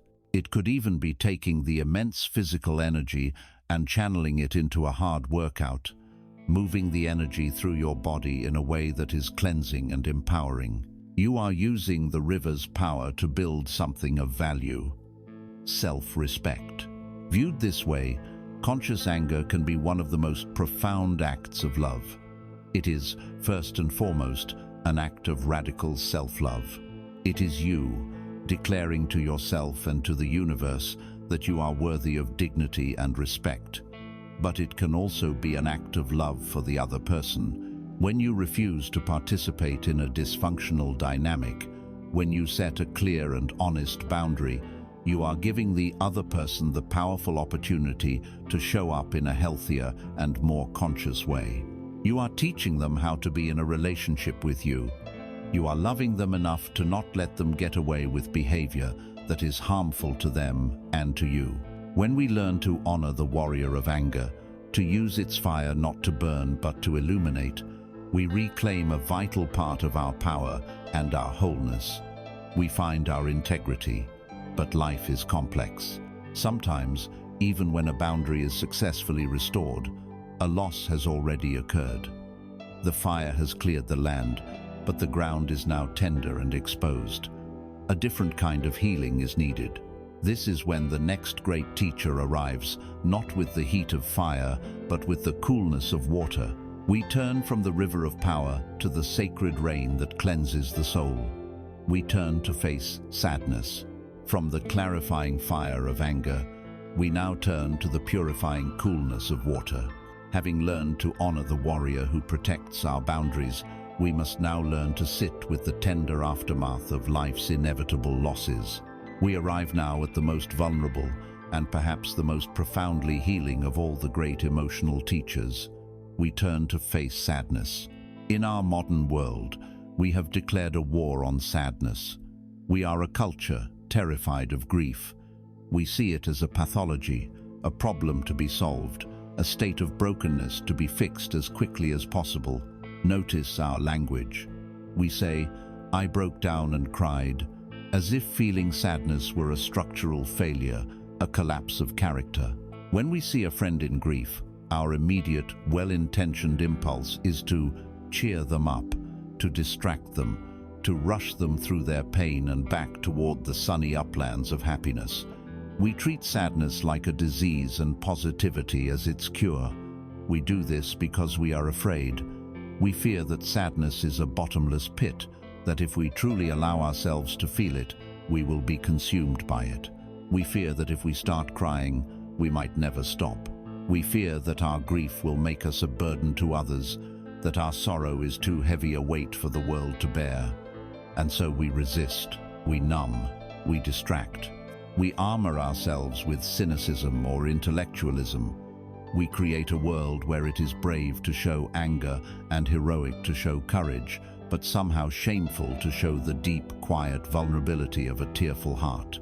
But this resistance, this frantic running from our own sorrow, is the true source of our suffering. Sadness itself is not the problem. Sadness is a clean, natural, and necessary process of the soul. The real problem is the spiritual drought we create by refusing to let the rains come. When we deny ourselves the right to grieve, our inner landscape becomes a parched and barren desert. The ground of our being becomes hard, cracked, and infertile. In this desert, nothing new can grow. No new joy, no new love, no new wisdom can take root. This is the true nature of what many experience as depression, not the presence of sadness, but the prolonged absence of its cleansing release. It is a state of emotional dehydration, a deep and pervasive numbness where all the colors of life have faded to gray. To heal, we must have the courage to pray for rain. Let us embrace a new metaphor. Your soul is a vast and beautiful garden. It has known seasons of brilliant sunshine and abundant growth. But life inevitably brings events of loss. This loss can be a wildfire that rages through your garden, or a long, slow drought that withers what you hold dear. A dream dies, a relationship ends, a loved one departs. An identity you once held dear sheds away. After the fire, after the drought, the ground is scorched, hard, and covered in the ash of what used to be. It is in this state that the sky of your being begins to darken, the clouds of memory and longing gather. This is the arrival of grief, and we, fearing the storm, resist it. We want the sun to come back out immediately, but the sun cannot heal this kind of land. Only one thing can: rain. Sadness is this sacred rain, and tears are its physical form. The rain has three holy purposes in the garden of your soul. First, its purpose is to soften. The gentle, persistent falling of the rain begins to soften the hard, resistant ground of your ego, your denial, and your anger. It seeps into the cracks of your certainty and makes the landscape of your heart pliable and open once more. Without this softening, no new seeds can ever be planted. Second, the purpose of the rain is to cleanse. The water flows over the land, washing away the dust and debris of what was. It cleanses the ash of old attachments, the residue of shattered expectations. It purifies the garden, preparing it for a new season. Third, and most vital, the purpose of the rain is to nourish. The water does not just wash the surface, it sinks deep into the soil, down to the hidden, dormant seeds of your future self. It awakens the potential for new growth, new wisdom, new joy, new love. that has been waiting patiently in the dark earth. No seed can sprout in a desert. All new life requires the life-giving water of sacred sorrow. When we understand this, we understand that to deny ourselves sadness is to condemn ourselves to a life of infertility. To welcome the rain is to have faith in the spring that will inevitably follow. We must also expand our understanding of what constitutes a legitimate loss. We have been taught that true grief is reserved only for the physical death of a loved one. But the soul grieves 1,000 silent losses throughout a lifetime, and each one deserves the honor of the rain. We grieve the loss of a dream, the profound sadness for the life you imagined you would have, the career that never materialized, the future you planned that has now vanished forever. This is a real death, the death of a possibility, and it deserves to be mourned. We grieve the loss of an identity. When you become a parent, you grieve the loss of the person you were before. When you retire, you grieve the loss of your professional self. When you heal from a chronic illness, you may even grieve the familiar identity of being a patient. Every major life transition involves a death of an old self, and this death requires a funeral of tears. We grieve the loss of connection, the sharp pain of a friendship that ends, the gut-wrenching sorrow of a marriage that dissolves, the quiet ache of drifting apart from a family member. We grieve the loss of innocence, the moment you realized the world was not as safe as you thought, or that a hero had flaws, or that love could be betrayed. This is a profound loss, the death of a cherished belief, and it is worthy of grief. By validating these many forms of sadness, we give ourselves permission to finally feel the cleansing rain for losses we may have been carrying, ungrieved, for decades. So, how do we practice this? How do we create the conditions for this sacred rain to fall? The practice of allowing sadness is a gentle and tender affair. The first step is to create a sanctuary. Unlike anger, which may need to be channeled through outward action, sadness often requires a safe, quiet container. This sanctuary might be a physical space, a quiet room with a soft blanket and a candle. It might be a temporal space setting aside 20 minutes in your day where you have no other obligations. It might be a relational space, the safe presence of a trusted friend or therapist who will not try to fix you, but will simply be with you. Or it might be the blank page of a journal. You are consciously signaling to your soul, it is safe to feel here. The second step is to gently turn towards the feeling. This is a soft invitation, not a forceful interrogation. You can bring to mind the source of your loss. You then ask, with immense kindness, where does this sadness live in my body? You are not diving into the looping mental story. You are connecting with the pure physical sensation. Is it an ache in the center of your chest? A heavy weight on your shoulders? A hollowness in your stomach? A lump in your throat?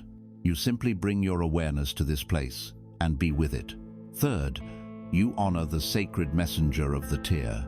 If tears begin to well up, you reframe your understanding of them. This is not a breakdown. This is a release. This is the rain. Scientists have found that emotional tears contain stress hormones, and the act of crying is a literal physiological process of purging those hormones from your system. You are not falling apart. You are cleansing your body and soul. You give the tears permission to flow without shame for as long as they need to. If tears do not come, that is also perfect. The goal is the allowing of the sensation, not the forcing of an outcome. Fourth, as you sit in this space of allowance, you listen for the value. You can gently ask the sadness, what are you here to help me honor? What did I love so much that its absence causes this much pain? You will find that sadness is always, always, always a testament to love. The depth of your grief is the precise measure of the depth of your love. When you feel your sadness fully, you are not wallowing in loss. You are deeply honoring your profound capacity to love and connect. It is a sacred remembrance of what is most important to your heart. And finally, you offer compassion. As you sit with the feeling, you offer yourself the same kindness you would offer a beloved child or a grieving friend. You might place a hand on your heart, the place where the ache resides. You might whisper to yourself, "I know this is hard. It's okay to feel this way. I am here with you." In this act, you become the loving parent to the grieving child within you, providing the comfort and safety you may never have received from others.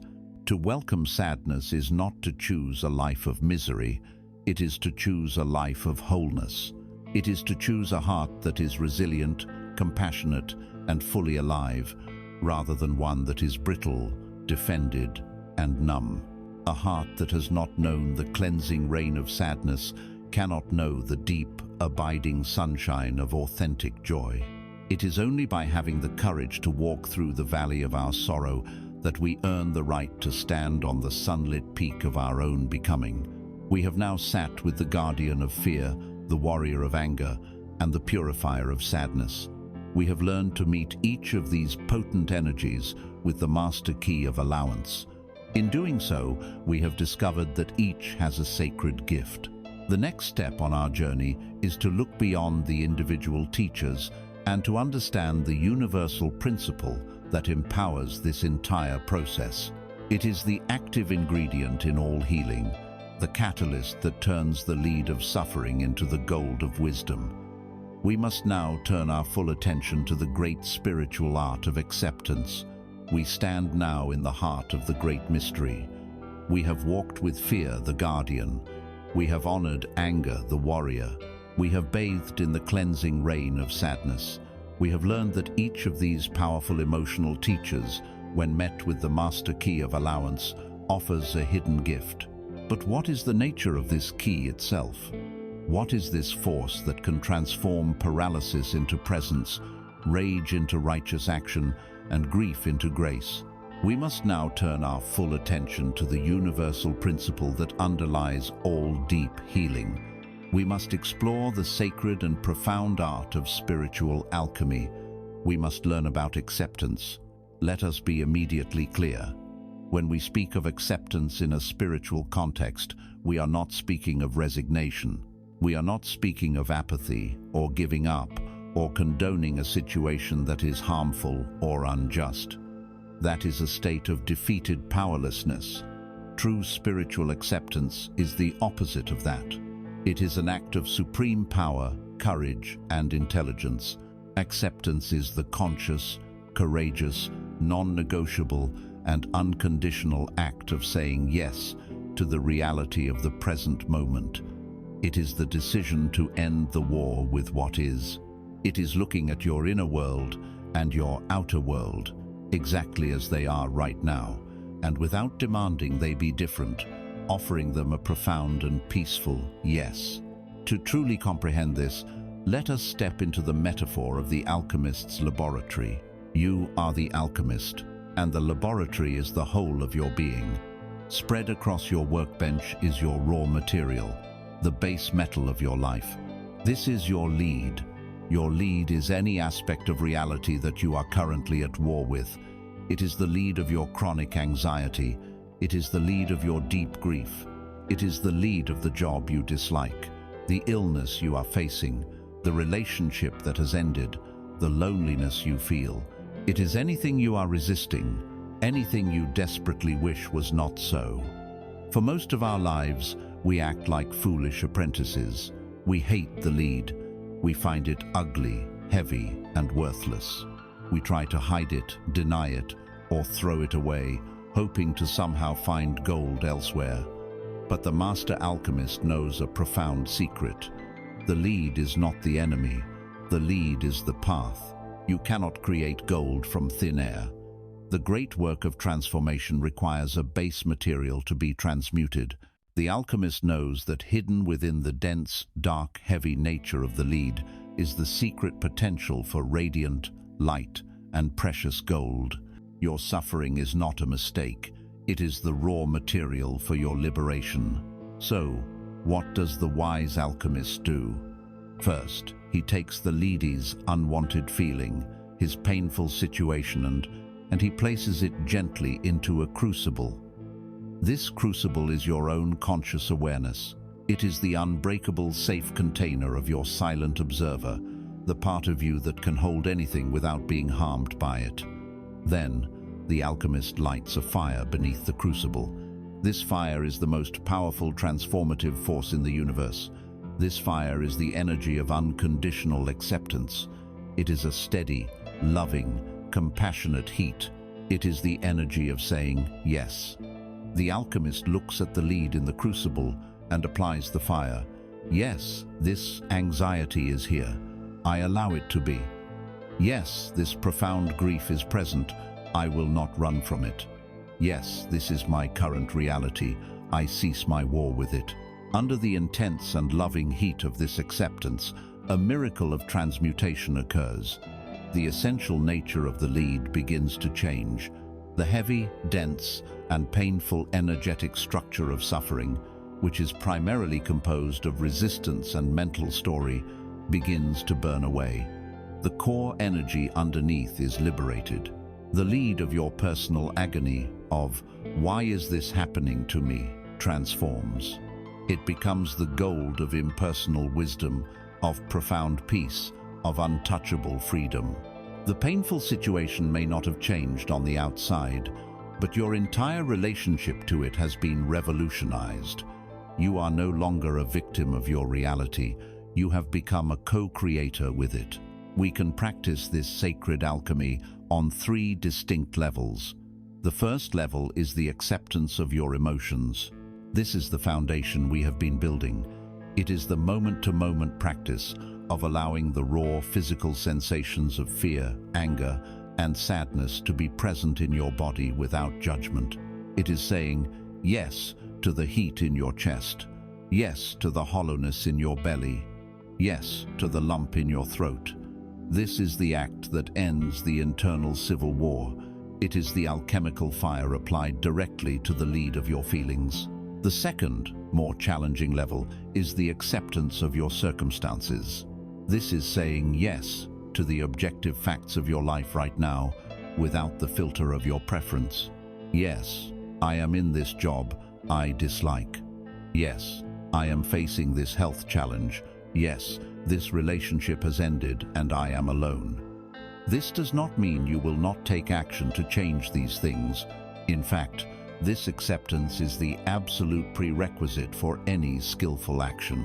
You cannot navigate your way out of a forest until you first fully accept the reality that you are in the forest.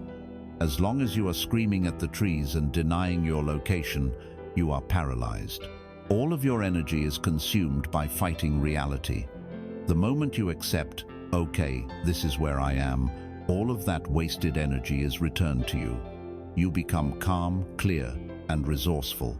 From this place of acceptance, you can then ask, now, what is the next wise step? The third and deepest level is the acceptance of yourself. This is the ultimate alchemy. It is the act of saying yes to the totality of who you are in this moment, with all your perceived flaws, your contradictions, your history of mistakes, your unhealed wounds, your unique beauty. It is the practice of dropping the exhausting, lifelong project of trying to fix yourself into a more spiritual, more perfect, more lovable version of you. It is looking into the mirror of your own being and accepting the person you see with the same unconditional love you would offer to a star or a flower. It is the understanding that you are not a problem to be solved, but a mystery to be lived. This is the foundation of all genuine self-love. This leads us to a beautiful and profound paradox, one articulated by the great psychologist Carl Rogers, who said, "The curious paradox is that when I accept myself just as I am, then I can change." Why is this true? Because as long as you are at war with yourself, all of your energy is locked in that internal conflict. You are trying to drive a car with one foot on the accelerator and one foot slammed on the brake. You go nowhere and you burn out the engine. The moment you accept yourself, you take your foot off the brake. All of that liberated energy becomes available for growth, for evolution, for making new, conscious choices. Change ceases to be a desperate struggle driven by self-hatred and becomes a natural, graceful unfolding, guided by self-love. Acceptance is not the end of your growth. It is the only possible beginning. This alchemical fire of acceptance is a mighty and transformative force. It can transmute the lead of the emotions we feel and the circumstances we face in the present moment. But what of the lead we have hidden away so carefully that we have forgotten it even exists? What about the parts of ourselves we rejected so long ago that they now live in the deep shadows of our psyche, secretly influencing our thoughts, our behaviors, and our destiny? To become a true master alchemist, to achieve the great work of becoming whole, one must be willing to descend into the darkest, most cobwebbed corners of the laboratory. One must have the courage to gather the raw materials that have been locked away in shame and denial for a lifetime. The next step on our sacred journey is to learn to embrace the shadow. We have now arrived at a pivotal place on our inner journey. We have learned to sit with our present moment feelings through the power of allowance, and we have begun to transmute them through the alchemical fire of acceptance. This is profound work, but it deals primarily with the energies that we can see and feel, the guests who are already known to us. Now, our path calls us to go deeper into the shadowed corners of our own inner laboratory. It calls us to have the courage to face the parts of ourselves we have disowned so completely that we are no longer even aware of their existence. This is the sacred and often feared work of embracing the shadow self. The concept of the shadow was brought into modern awareness by the great psychologist Carl Jung. He described the shadow as the unknown other side of our personality. It is the repository, the psychic container, for all the aspects of ourselves that our conscious mind, our ego, has deemed unacceptable, shameful, or dangerous. It is a vast collection of our repressed desires, our disowned emotions, our hidden talents, our untamed creativity, our primal instincts. The shadow is not inherently evil. Let us be very clear about that. It is simply the parts of us that we were taught we had to hide in order to be loved, to be safe, to survive. To understand its power, imagine that your entire being is a colossal iceberg. The small tip that is visible above the surface of the water is your conscious personality, your ego. This is the you that you present to the world, the person you believe yourself to be. But beneath the water, unseen, lies the massive, powerful base of the iceberg. This is your shadow.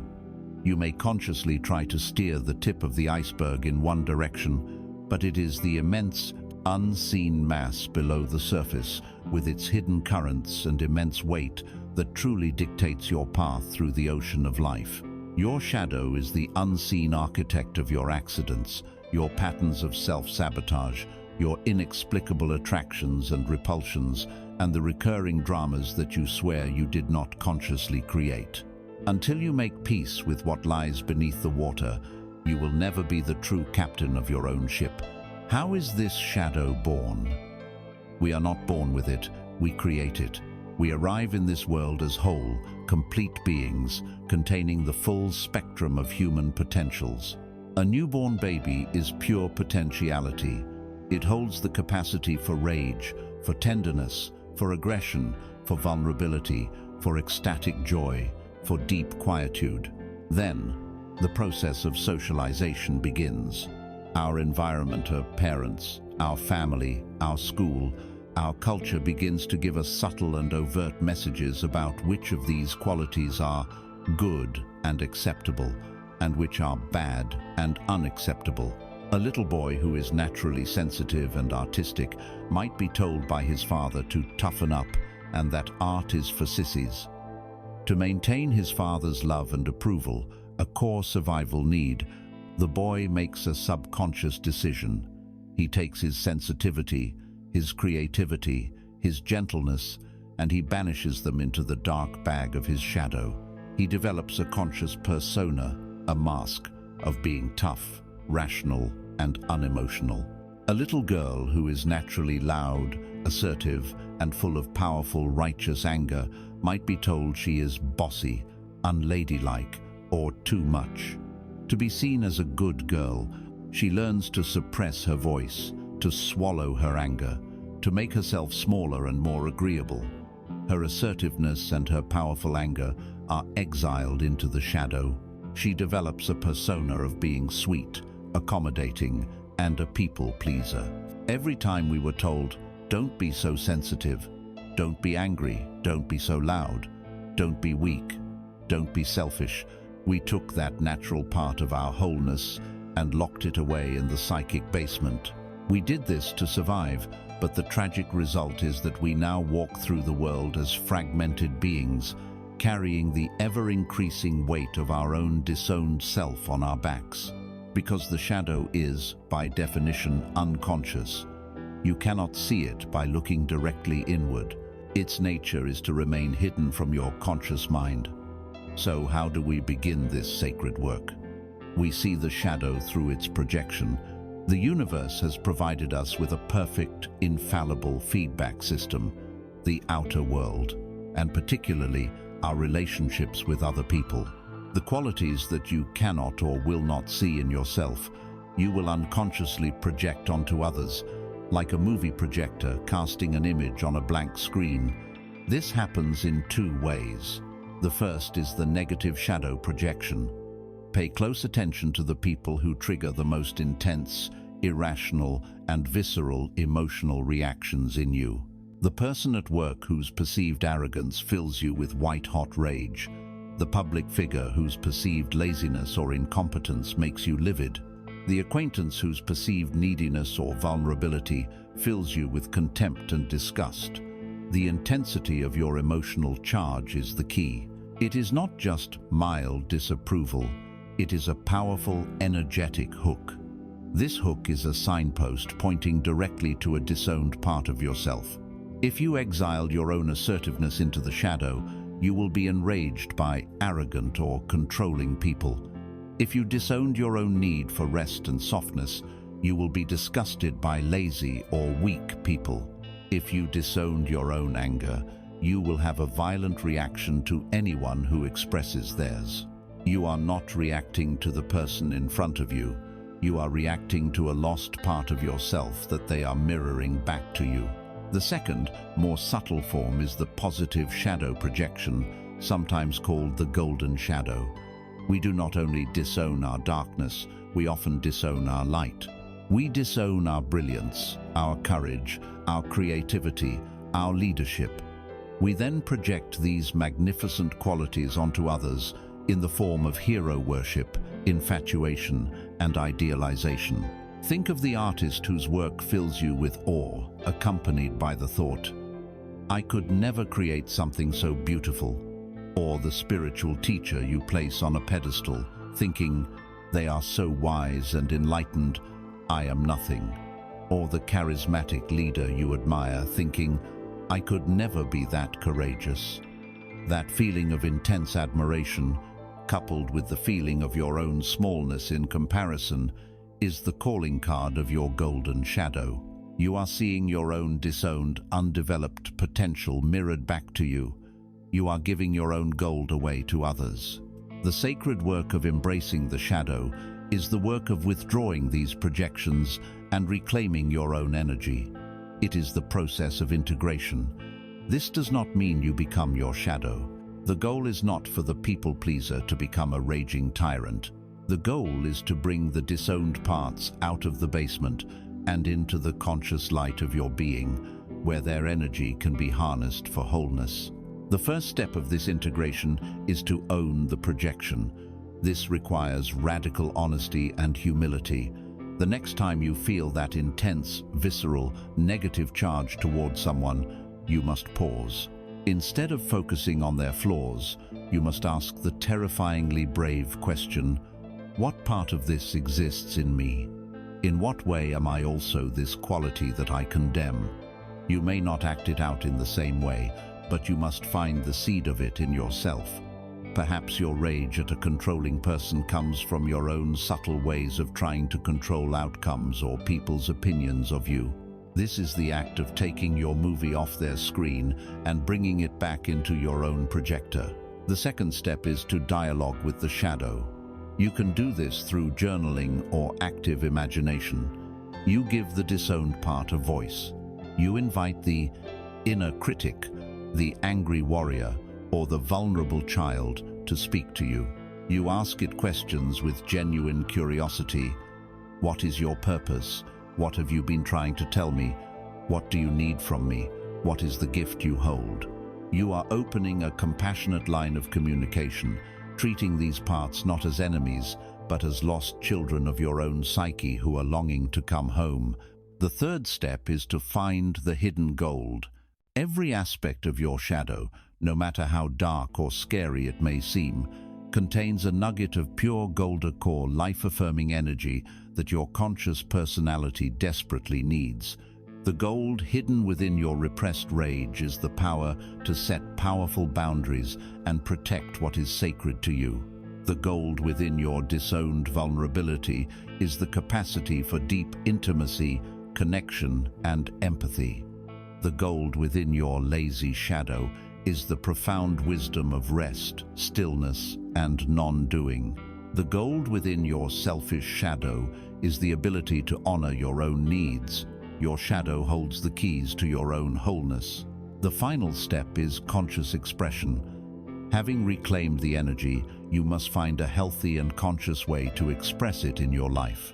If you have integrated your anger, you don't start having tantrums. Instead, you learn to speak your truth calmly and set firm boundaries with love. If you have integrated your vulnerability, you don't become a helpless victim. Instead, you find the courage to share your true feelings with a person you trust. You are giving the formerly exiled parts of yourself a constructive job to do in the kingdom of your being. This is the path to authenticity. You stop wasting colossal amounts of life force on repression. You become the entire iceberg, aware of the tip and the vastness beneath. Your relationships transform because you stop using others as a screen for your own inner movie. You develop profound compassion because when you have faced your own inner darkness, you are no longer afraid of the darkness in others.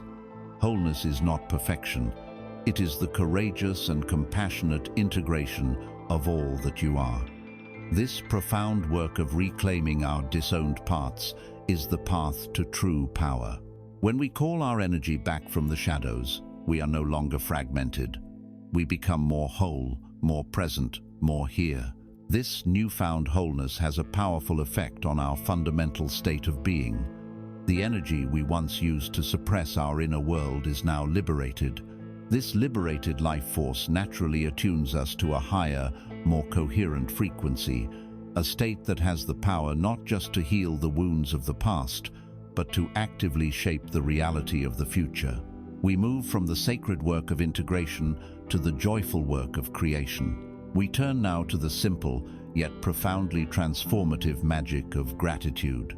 Having journeyed into the deep shadows of the psyche and begun the sacred work of reclaiming our disowned parts, we find ourselves in a new inner landscape. The colossal energy we once expended on repression, denial, and internal conflict is now liberated. It is returned to us. This reclaimed life force creates a fundamental shift in our state of being. We are more whole, more authentic, more present. This wholeness naturally attunes us to a higher, more coherent vibrational frequency. We now move from the courageous work of integration to the joyful work of creation. We turn our attention to the simple, elegant, and profoundly creative magic of gratitude. When we speak of gratitude, we must first discard the shallow, transactional definition we have been taught. Conventional gratitude is reactive. It is a polite thank you that we offer after we have received something we wanted. It is conditional, dependent entirely on external events meeting our approval. If life gives us what we desire, we are grateful. If it does not, we are not. This form of gratitude, while pleasant, is powerless. It makes us a servant to circumstance. Spiritual gratitude, however, is a completely different force of nature. It is a proactive, unconditional, and creative state of being. It is not a response to getting what you want. It is the conscious choice to love what you have. It is a powerful declaration to the universe that what is here in this present moment is enough. Gratitude, practiced as a spiritual discipline, is not just a nice feeling. It is a creative force. It is one of the highest and most powerful frequencies a human being can embody, and it has the alchemical power to reshape your reality from the inside out. To understand how this works, let us use the metaphor of a cosmic radio. Imagine that the universe is constantly broadcasting an infinite number of radio stations, all at the same time. Every possible reality, every possible emotional state is being broadcast with perfect clarity, 24 hours a day. There is Fear FM, with its endless loop of worry and worst-case scenarios. There is the Lack and Scarcity Network, which broadcasts non-stop stories of what is missing, what is unfair, and what is not enough. There is Radio Resentment, with its angry talk shows about past grievances.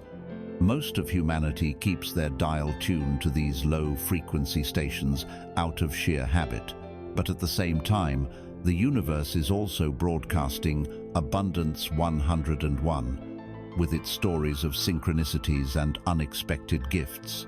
It is broadcasting Joy FM, with its beautiful, uplifting music. It is broadcasting the Peace and Connection channel, with its deep, resonant hum of well-being. All stations are on the air right now. Your state of being, your baseline emotional state, is the tuning dial on your radio. If your inner state is one of complaint, frustration, and worry, your dial is locked onto the low-frequency stations. Because that is the only signal you can receive, your perception of reality will be filled with things to complain about, people who frustrate you, and situations to worry about. You will look out at the world and see only evidence that confirms your inner state. This is not because the universe is punishing you. It is because you can only perceive the reality that matches your own frequency. This is the fundamental law of resonance. The practice of gratitude is the conscious and deliberate act of reaching out your hand and turning the dial. When you are stuck in traffic, fuming with frustration, and you consciously choose to shift your focus and feel a moment of gratitude for the car that surrounds you, for the music on the radio, for the simple fact that you are breathing in that moment, you have manually turned your dial. You have tuned your receiver, just for a second, from radio frustration to Abundance 101. And what happens? Your perception shifts. You might suddenly notice the beautiful color of the sky or hear a song you love. The traffic has not changed, but your experience of it has been transformed.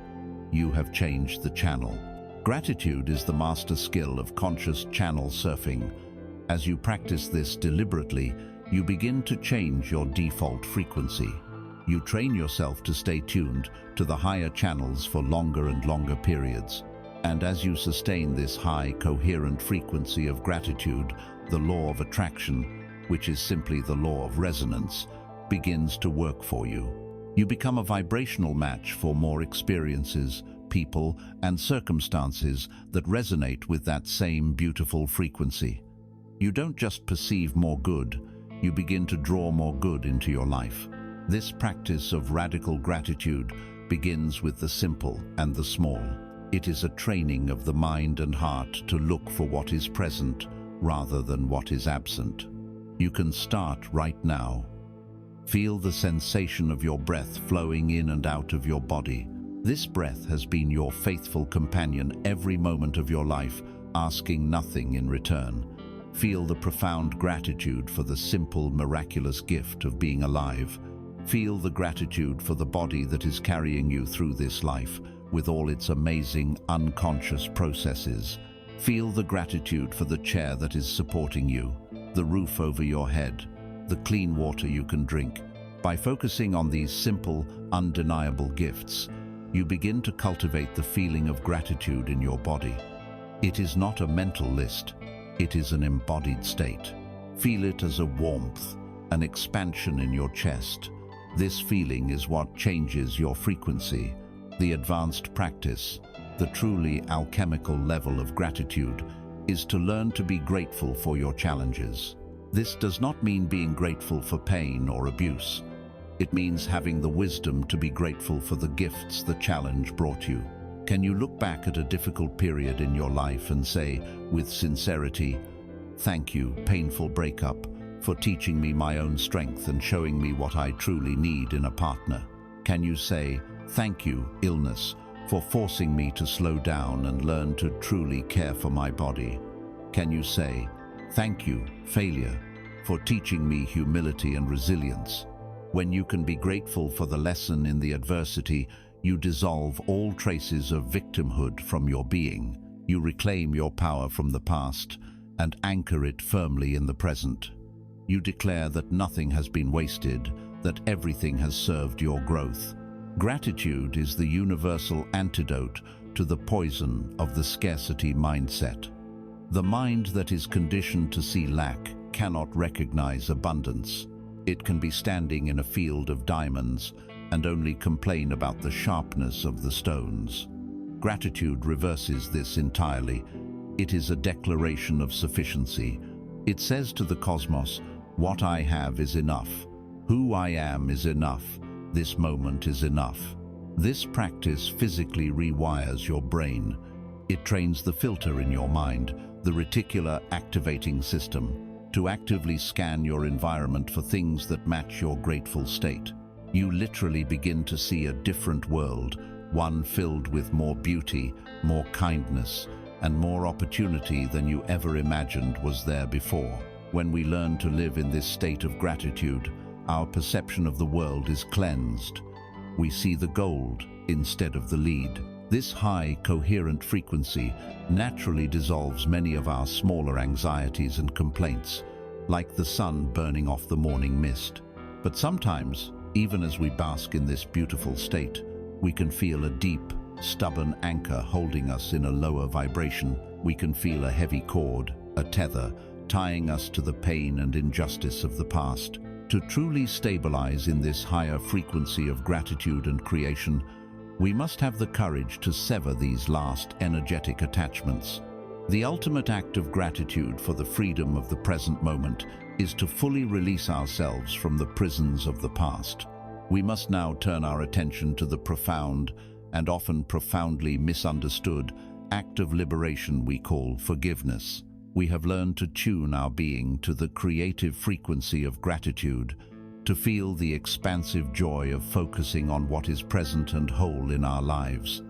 This practice is a powerful force for transformation, and yet many of us find that even as we try to sustain this high, coherent state, we feel a persistent drag, a heavy anchor that keeps pulling us back into the murky waters of the past. This anchor is forged from the iron of old grievances, the unresolved pain of betrayals and hurts, both large and small. To truly ascend in our frequency, to fully inhabit the freedom of the present moment, we must have the courage to cut this anchor line. We must now turn our attention to one of the most powerful and deeply misunderstood acts of spiritual liberation, the art of forgiveness. Let us begin by demolishing the great myth that keeps us prisoners. We have been taught that forgiveness is a gift you bestow upon the person who hurt you. We believe it is an act of letting them off the hook, of condoning their behavior, of saying that what they did was okay. And because our sense of justice rebels against this, because our pain feels so valid, we resist. We refuse to give them the satisfaction. But this is a tragic misunderstanding. Forgiveness has almost nothing to do with the other person. Forgiveness is not for them, it is for you. The ancient proverb is a perfect truth. Holding on to unforgiveness is like drinking poison and expecting the other person to die. You are the one who is consuming the bitter poison of resentment with every meal. You are the one who is replaying the painful movie in the theater of your mind, night after night. You are the one whose body is flooded with the stress hormones of bitterness and rage each time the memory arises.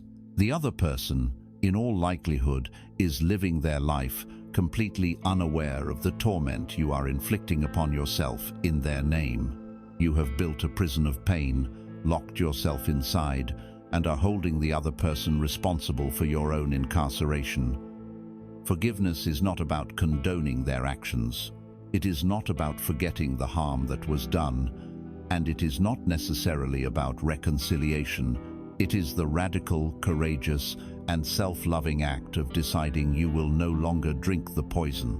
It is the act of taking the key, unlocking the door of your own prison cell, and walking out into the sunshine of the present moment. To grasp this on a deeper level, we must understand it energetically. When you hold a powerful grievance, a deep resentment against another person, you create and sustain a thick, dark, energetic cord that connects you to that person and to the moment of the trauma. This cord is a psychic tether, and it is a two-way channel of drainage. Your precious life force energy, your focus, your thoughts, your creative power is constantly leaking away from you, flowing down this cord into a painful past. You are literally feeding your present moment energy to a ghost. Furthermore, this cord keeps you perpetually tuned to the frequency of that pain. Every time you think of them, you reactivate the cord. You pull the past into the present and re-injure yourself over and over again. You are giving that person and that event free rent in the most sacred space in the universe, the temple of your own mind and heart. As long as that cord is attached, you can never be fully present. A part of your energy, a part of your soul, is forever anchored in the past, unable to participate in the joy, beauty, and opportunity that this new day has to offer. Forgiveness is the act of taking up a pair of golden scissors and, with love for yourself, cutting that cord. This sacred act of cutting the cords can be understood in three dimensions. The first is forgiving the other. This is an internal ritual of release. It is not a conversation you need to have with them. It is a declaration you make within your own soul. You can do this as a meditation. Close your eyes. Imagine the person standing before you. See the dark, heavy cord that connects your heart or your gut to theirs. See how it drains your light. Now, in your hand, imagine a brilliant sword of light or a pair of golden scissors. As you prepare to cut the cord, you speak these words, silently or aloud, not to them, but to the universe, to your own soul. I see the pain this connection has caused me. I acknowledge this pain, but I am no longer willing to carry it. I release you from the prison of my resentment. I release you from the role you have played in my story. I take back all of my energy that has been tied up in this dynamic. I set myself free. What you did is a part of your journey and your karma. How I heal is a part of mine. I release you. And then, with a clear intention, you see yourself severing the cord. Watch it dissolve. Feel your energy, your light, your power, flooding back into your own being. Feel the freedom. You may need to do this many times, but each time the cord gets thinner and your freedom feels more real. The second dimension is asking for forgiveness. Sometimes the anchor holding us back is not what was done to us, but the guilt and shame of what we have done to others. The process is similar. It requires the courage to face our own past actions without flinching, to acknowledge the harm we caused, and where possible and appropriate, to make amends. But the most important part of this is the internal act of forgiving ourselves for not knowing then what we know now. This leads to the third and often most difficult dimension, forgiving yourself. We are often our own most relentless tormentors. We hold ourselves hostage for past mistakes, for moments of weakness, for not being stronger, smarter, or braver. We judge the younger version of ourselves with the wisdom of our present self, which is a profoundly unfair trial. The practice here is one of deep and radical self-compassion. It is looking back at that younger you who made that mistake, and instead of judging them, flooding them with understanding, see that they were doing the absolute best they could with the awareness, the tools, and the resources they had at that time. They did not have the wisdom you have now. The act of self-forgiveness is to embrace that younger part of you and say, "I forgive you for not knowing better. I release you from the burden of my perfectionism. You are not broken, you are learning. I love you." This is the ultimate act of coming home to yourself. It is crucial to remember that forgiveness is about freedom, not necessarily friendship. Cutting the energetic cord and forgiving someone completely might, and often should, be followed by the healthy boundary of having no contact with them. You can wish someone well from a great distance. You can release them from your heart without inviting them back into your home. The goal is inner peace, not a forced outer reunion. You are not trying to erase the past. You are dissolving its emotional charge. The memory may remain, but it will be like a scar, not an open, weeping wound. It becomes a testament to a battle you survived and a lesson you learned, but it no longer has the power to hijack your nervous system and poison your present moment. This act of forgiveness is the ultimate energetic decluttering.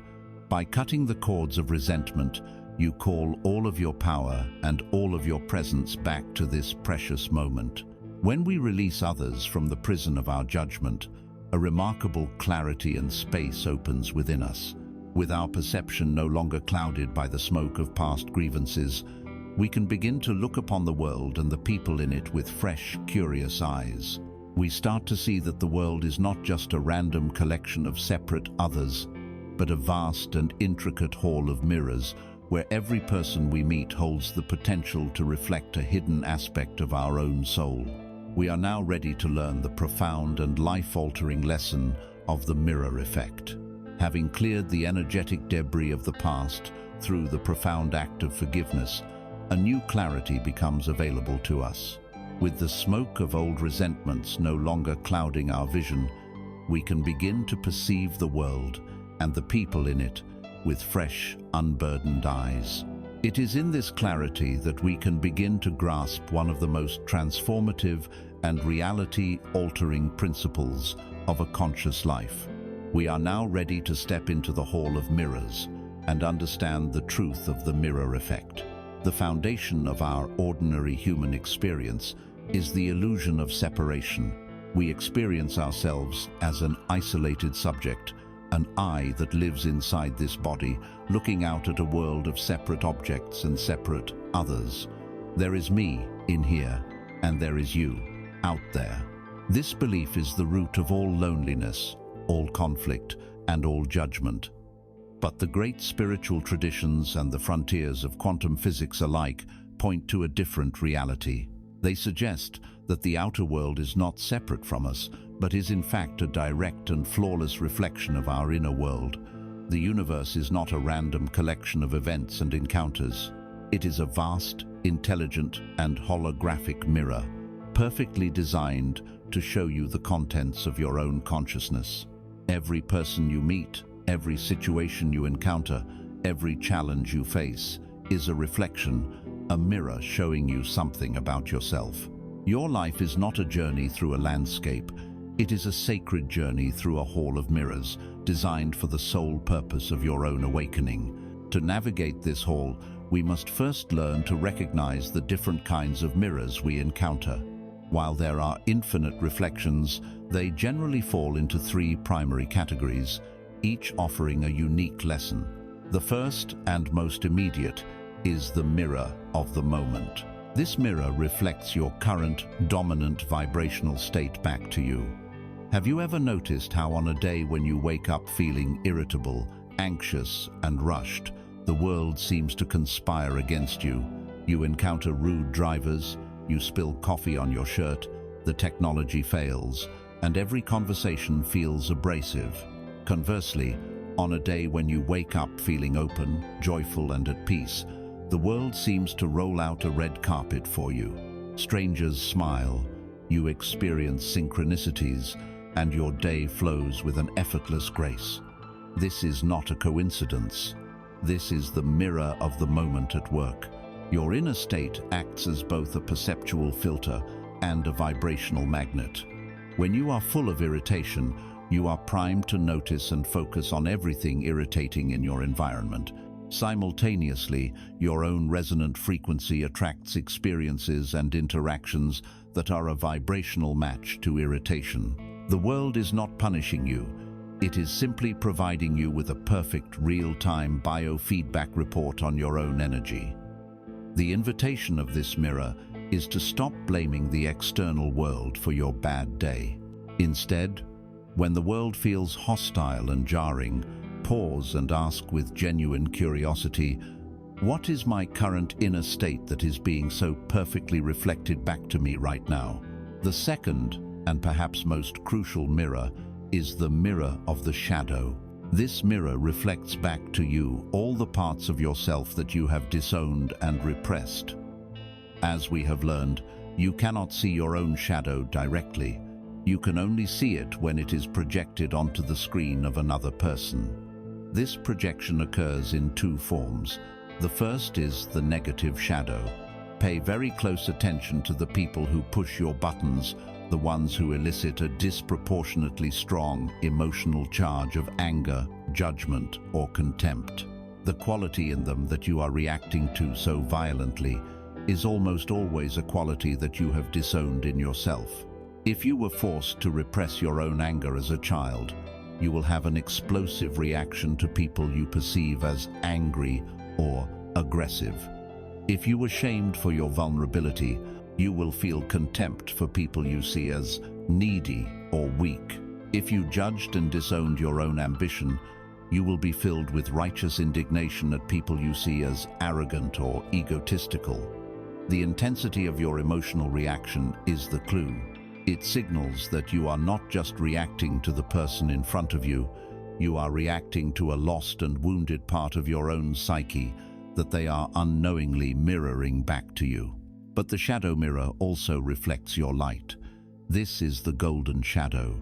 Think of the people you idolize, the ones you put on a pedestal, the artist whose creativity leaves you in awe, the activist whose courage seems superhuman, the leader whose brilliance feels unattainable. When you feel this sense of intense admiration, coupled with the thought, I could never be that, you are looking into the mirror of your own golden shadow. You are seeing your own unclaimed potential, your own disowned magnificence, projected onto another. The universe is showing you the gold that lies dormant within your own soul. The invitation of the shadow mirror, both negative and positive, is to withdraw the projection. When you feel a powerful charge, you must pause and ask the brave question, what quality in this person is affecting me so strongly? And where, in what form, does this quality also exist in me? This is the sacred work of taking your power back from the world and beginning the process of your own integration. The third mirror is the mirror of the past wound. This mirror reflects the unresolved dynamics of your earliest and deepest traumas. The universe, in its infinite compassion, will continually send you people and situations that perfectly mirror the original circumstances of your core wounds, not to punish you, but to give you another opportunity to heal them. If you have a deep childhood wound of abandonment, you may find yourself in a repeating pattern of attracting partners who are emotionally unavailable or who eventually leave you. These people are not your tormentors, they are actors sent by your own soul to play a role in your healing drama. They are mirroring back the original dynamic, lovingly inviting you to finally give yourself the love and security you never received, to finally learn to stay with yourself even when others leave. If your wound is one of being controlled, you will find yourself with bosses and partners who micromanage and stifle you until you finally access the warrior of your anger and set a powerful boundary that your child self could not. The pattern will repeat, the mirrors will keep appearing until the lesson is learned. When you can look at a repeating, painful pattern in your life and ask, what original story from my past is this mirroring? What wound is this giving me the chance to finally heal from a place of adult awareness and power? You have stepped out of the cycle of fate and onto the path of destiny. To truly live with the wisdom of the mirror effect is the great liberation. The entire concept of blame becomes obsolete. How can you blame a mirror for its reflection? Blaming the mirror is a form of madness.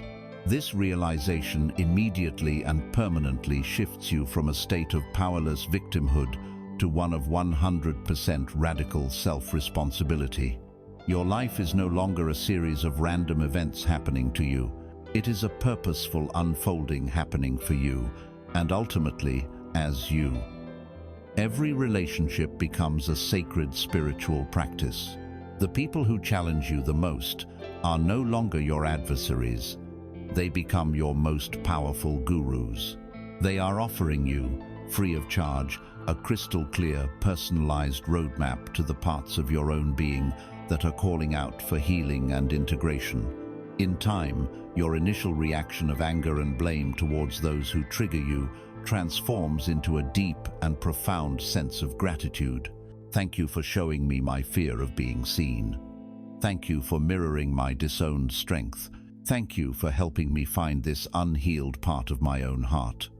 Your enemies become your greatest allies. The journey of life, then, is not about trying to change or fix the world or polish the mirrors. It is about seeing the reflections with ever-increasing clarity, understanding what they are showing you about your inner state, and doing the sacred work of healing your wounds and integrating your shadows. And here is the ultimate magic. As you change your inner world, as you heal your beliefs and integrate your being, the reflections in the mirrors of the outer world must, by universal law, change as well. You heal yourself, and the whole world heals with you. Living with this wisdom is the key to profound self-awareness. But knowing this intellectually is one thing. Putting it into practice in the heat of a difficult interaction is another. What do you do when the mirror is not just reflecting your own anger, but is screaming at you with its own? How do you maintain your center when you are being buffeted by the turbulent emotional energy of others? To master this, we must move from seeing the reflection to learning how to manage our own energy field within the Hall of Mirrors. We must now learn the art of energetic sovereignty. We must learn how to skillfully navigate the emotional fields of others. Having learned to see the world as a great hall of mirrors, we understand that the emotional reactions of others are often profound reflections of our own inner state. This wisdom moves us from blame to a place of radical self-responsibility. But this new understanding brings forth a new and highly practical challenge. Knowing, intellectually, that another person's anger is a reflection of your own disowned shadow is one thing. Being able to stand calmly in the presence of their rage without being consumed by it is another thing entirely. How do we interact with these mirrors, especially when their emotional energy is turbulent and intense? To master this, we must move beyond simply seeing the reflection and learn how to manage our own energy field within the Hall of Mirrors. We must now learn the sacred art of energetic sovereignty, of skillfully navigating the emotional fields of others. Many of us, particularly those who are naturally sensitive and empathetic, experience the world as an emotional sponge. We walk into a room and immediately catch the prevailing mood. We sit with a friend who is grieving, and we begin to feel their sadness in our own bodies as if it were ours. We encounter an angry person, and we feel ourselves becoming agitated and defensive. We have been taught to believe that this is the definition of compassion. We believe that to be a loving person, we must feel what others feel, suffer when they suffer, and dive into the emotional storm with them. But this is a profound and dangerous misunderstanding. This is not empathy, it is emotional contagion. When you jump into a stormy sea to save a drowning person without a life raft of your own, you have not created a rescue. You have only created two people drowning instead of one. You cannot guide anyone to shore when you yourself are being tossed about by the waves. True compassion, true service, does not come from a place of shared chaos, but from a place of unwavering inner peace. To understand the difference, let us use our central metaphor for this exploration. You have two choices in how you relate to those who are suffering. You can be a life raft, or you can be a lighthouse. The life raft represents our common, codependent approach. The life raft sees a person struggling in the violent sea of their anger, fear, or grief, motivated by a frantic need to help, which is often a disguised need to be needed, or a desperate attempt to fix the uncomfortable feeling their pain evokes. In us, the life raft heroically leaps from the shore and into the chaotic water. Now, both the person and the raft are at the complete mercy of the storm. They are tossed about together, crashing into each other, both becoming cold, exhausted, and disoriented. There is no stable point of reference, no clear direction. This is what happens when we take on another person's emotional state. We merge with their chaos. We become part of the problem. The lighthouse represents the path of energetic sovereignty and true compassion. The lighthouse is built upon its own solid foundation, a bedrock of inner peace, a deep connection to its own truth, a commitment to its own center. When the storm rages at sea, the lighthouse does not abandon its post and leap into the water. It stays firmly rooted on the shore. It knows its job is not to do the saving. Its job is to be the light. It holds a steady, powerful, unwavering beam of presence and calm that cuts through the wind and the rain. This light does not do the work for the struggling ship. It empowers the ship to save itself. The light provides a beacon of hope, a point of stability, and a clear direction, allowing the ship's own captain to navigate their own vessel back to the safety of their own shore. The lighthouse serves from a place of unshakable peace and empowers others, rather than creating dependency. Our great work is to stop being a frantic life raft and to learn how to build ourselves into a radiant and steady lighthouse. This lighthouse is built upon four great pillars. The first pillar is grounding. This is your foundation on the rock. When you are faced with another's chaotic energy, the most common tendency is to be pulled up into your head, into the story and the drama. Grounding is the conscious act of choosing to inhabit your own body and connect with the earth. Before you speak, before you react, feel your own feet firmly on the floor. Feel the solidness of the earth beneath you. Bring your awareness to the rise and fall of your own breath, in your own belly. You can even visualize roots growing from the soles of your feet, extending deep into the heart of the planet, anchoring you in your own sovereign space. This simple act is a powerful declaration. I am here, in my own body. I will not be uprooted by your storm. The second pillar is shielding. This is the building of the strong walls of your lighthouse. This is not about building an emotional wall to keep people out. It is about consciously defining the boundary of your own energetic field. A simple and powerful practice is to visualize a beautiful sphere or bubble of light surrounding your entire body, perhaps a brilliant gold or a pure protective white. Set the clear intention that this field of light is semi-permeable. It allows love, compassion, and wisdom to flow freely both in and out. But it is a shield against chaotic, dissonant, and intrusive emotional energy. That energy simply cannot penetrate your bubble. It is neutralized upon contact or slides off like water. Before entering a difficult meeting or conversation, you can take one deep breath and in your mind's eye, see this light form around you, holding the intention, my space is my own. I can be present with you without taking on your energy for you. The third pillar is centering. This is the unwavering light within your lighthouse. This is the practice of consciously returning, moment by moment, to your own silent observer, your peaceful center, even while the storm rages around you. It is the ability to create an inner distinction between what is yours and what is theirs. As you listen to them, you can say to yourself, "That is their anger. I can see it, I can honor it, but it is not my anger. My center is peace." This creates a healthy, energetic separation. You are not merging with their feeling. You are witnessing it from your own stable core. You are being the sky that is allowing their storm cloud to pass through, without becoming the storm cloud yourself. The fourth pillar is compassionate detachment. This is the beam of light that you shine out from your lighthouse. From this grounded, shielded, and centered place, you can now offer true, effective compassion. This is not a cold or aloof detachment. It is a warm, loving, and deeply engaged presence. Because you are not caught in their drama, you can listen with a depth and clarity that is impossible for the life raft. You can hold a safe and non-judgmental space for them to have their own emotional experience without you needing to fix it, change it, or solve it. You trust that they, like you, possess their own inner guidance system. Your gift to them is not a solution. Your gift is the powerful, healing presence of your own peace. You are the stable beacon that reminds them of the peace that also exists within themselves, helping them to find their own way home.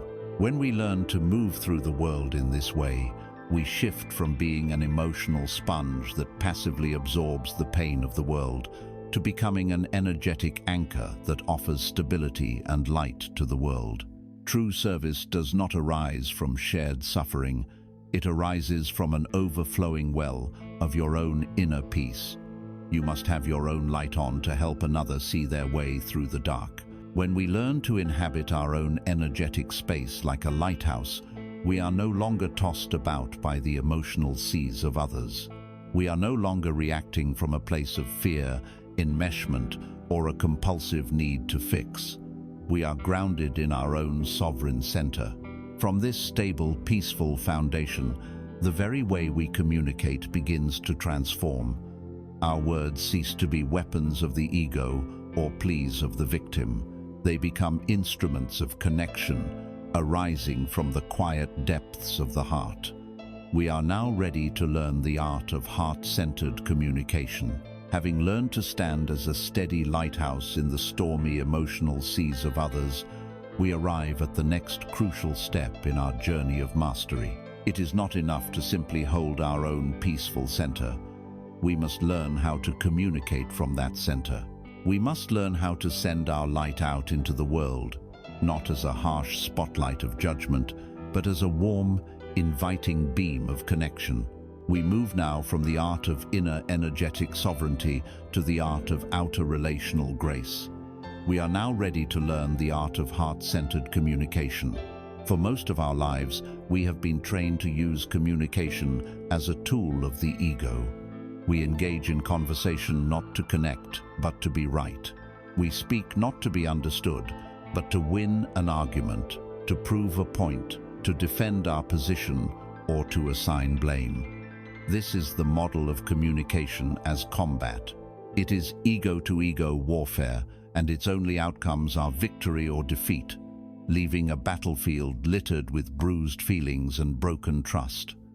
In this model, our words become weapons. We use sharp, accusatory "you" statements like arrows. "You always do this." "You never listen."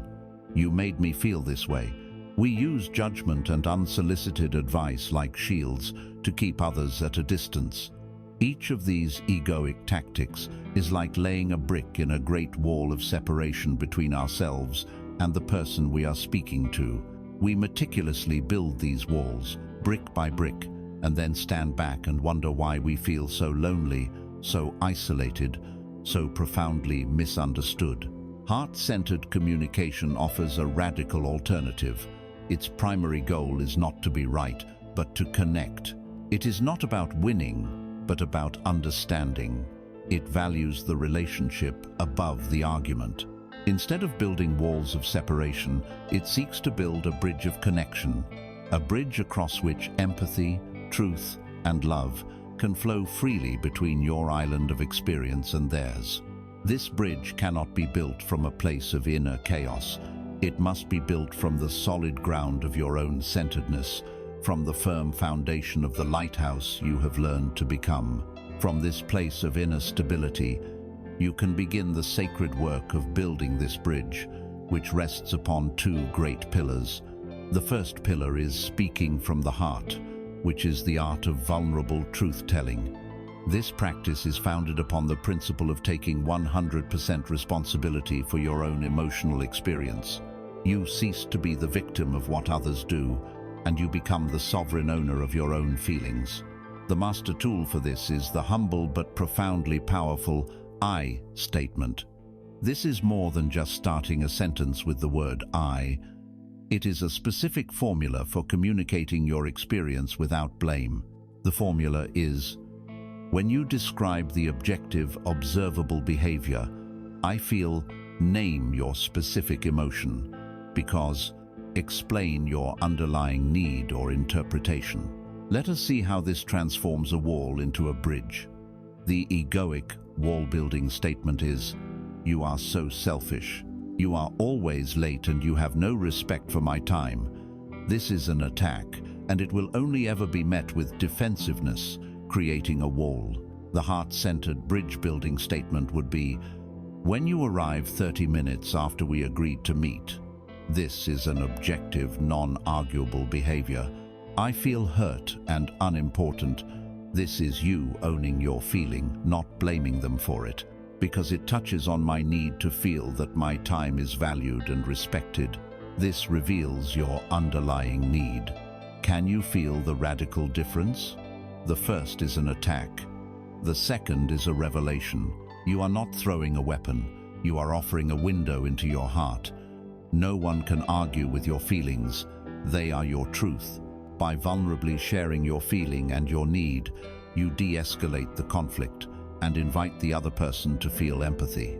You are inviting them to walk across the bridge to your island, instead of forcing them to build a taller wall on theirs.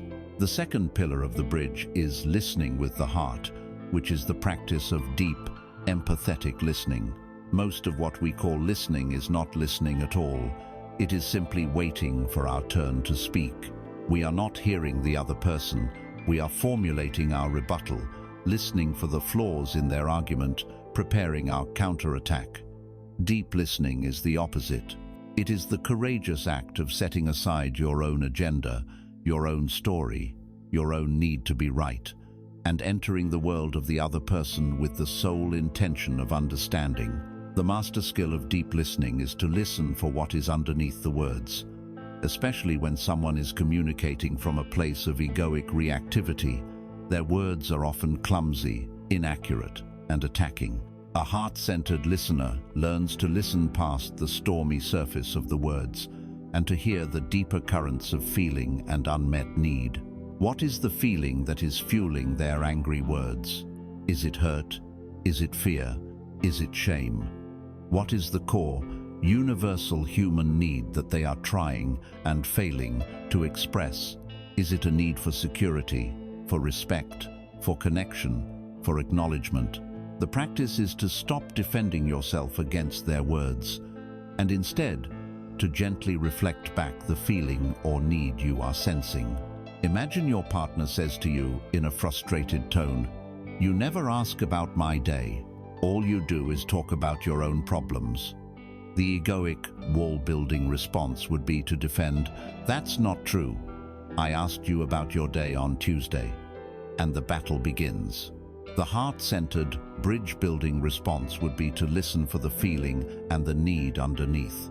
You might pause, take a breath, and say gently, "It sounds like you are feeling really lonely and disconnected from me right now, and you have a deep need to feel seen and heard by me.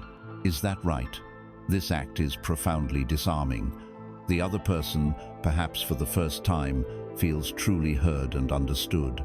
Their need to attack you vanishes, because the underlying reason for the attack, the unheard feeling, and the unmet need has been brought into the light and honored.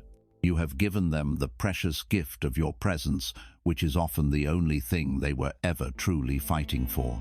This is a practice. It will feel clumsy and vulnerable at first.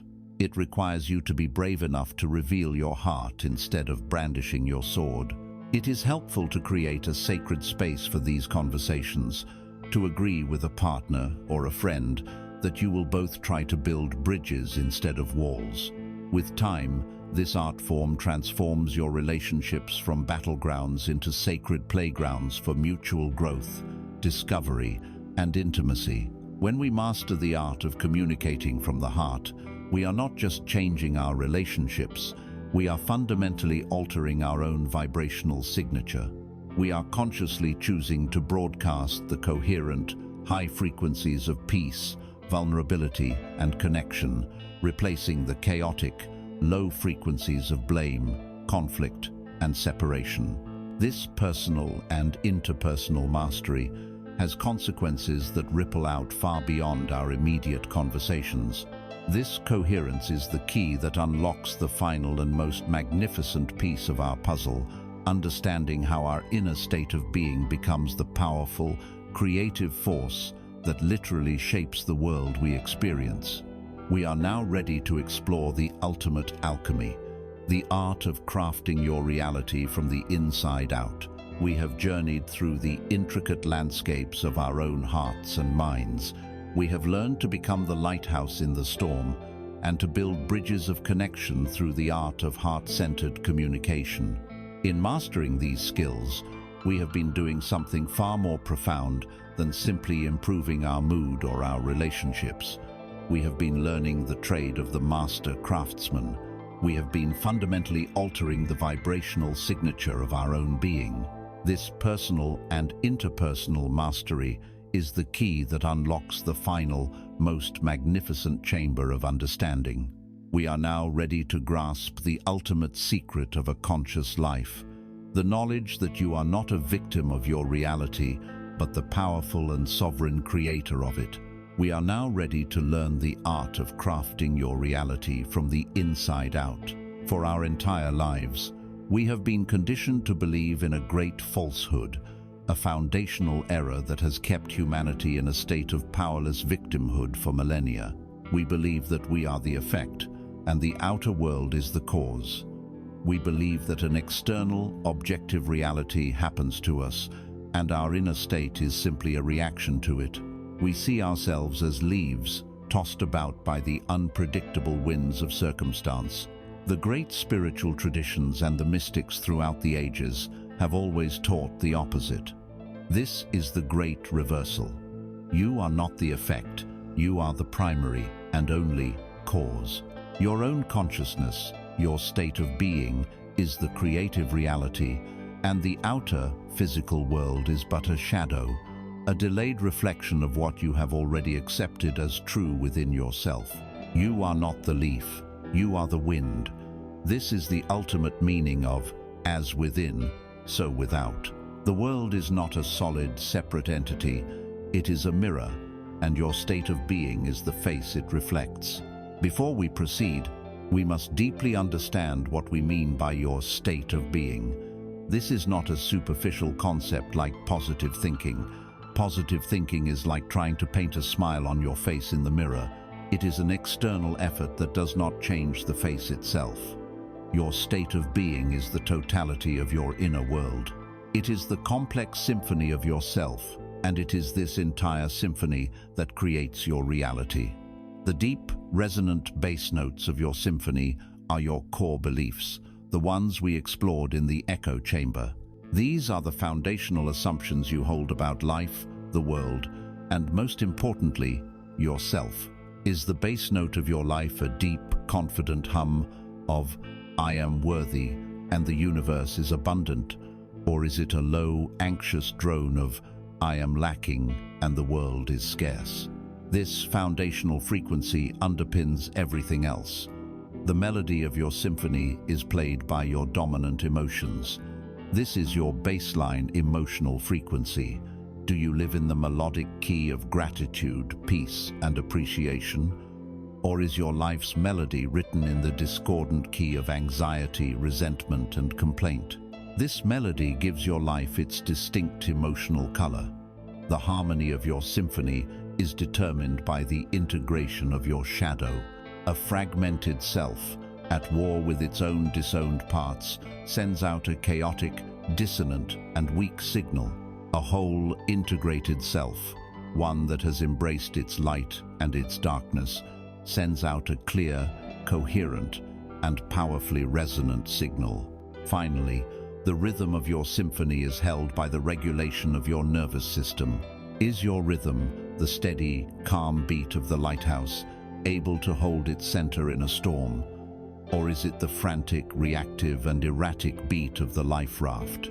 Your ability to maintain a calm and regulated nervous system determines the stability and power of your creative signal.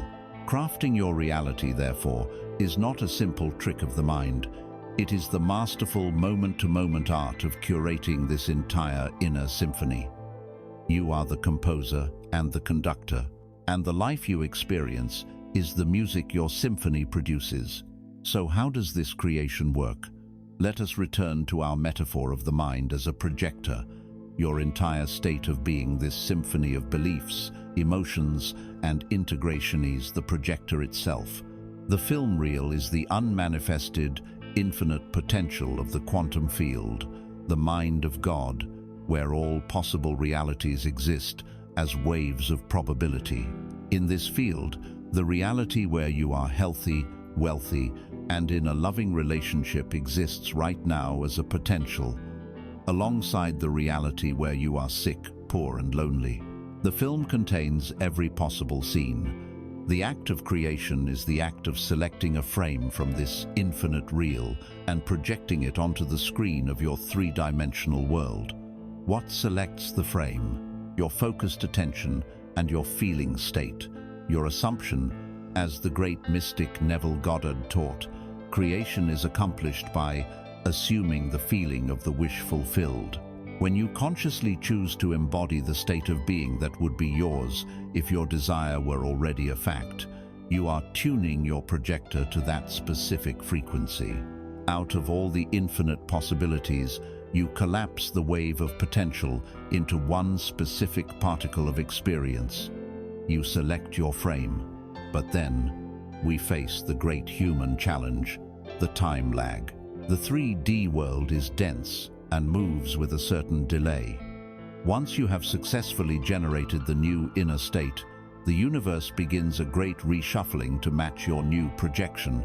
This happens through what is called a bridge of incidents, a series of seemingly normal, coincidental, strange, or even challenging events that are actually the necessary pathway to bring your inner vision into outer form. The test, the great trial of faith for every conscious creator, is to hold the new state before the evidence appears on the screen. It is the ability to feel the warmth of the sun on your skin while you are still, to all outward appearances, in a dark, cold room. This is where most people falter. They hold a new state for an hour or a day. They look at the outer world, see that the old movie is still playing, lose faith, and revert to their old state of being. In doing so, they abort the creative process, just as the universe was beginning to deliver their new reality. To become a master artist of your life, you can follow a simple yet profound creative process. The first step is to define your vision with feeling. Get clear on what you truly desire, but move beyond material objects to the feeling state behind them. You don't just want the money, you want the feeling of freedom, security, and generosity. You don't just want the relationship, you want to feel cherished, connected, adored, and safe. The feeling state is the destination. The feeling is the prayer. The second step is to embody the state. This is the core practice. You must, through your imagination, generate the feeling of the wish fulfilled as if it were true right now. A powerful method is to do this in the state akin to sleep, as you are drifting off at night. Create a short, simple scene in your mind that implies your desire is already a fact. Don't visualize the getting of it. Visualize a scene after it has happened. If you desire to be healed, you might imagine a friend congratulating you on how wonderful you look. Feel the joy and relief of that conversation. If you desire a partner, you might imagine the simple, beautiful feeling of their hand in yours. Feel the warmth, the love, the security. Marinate in this feeling state until it feels more real than your current reality. Then, carry this feeling with you. Throughout your day, constantly ask yourself, how would the person who already is this, or has this, think? How would they walk? How would they feel? And begin to act from that state of being.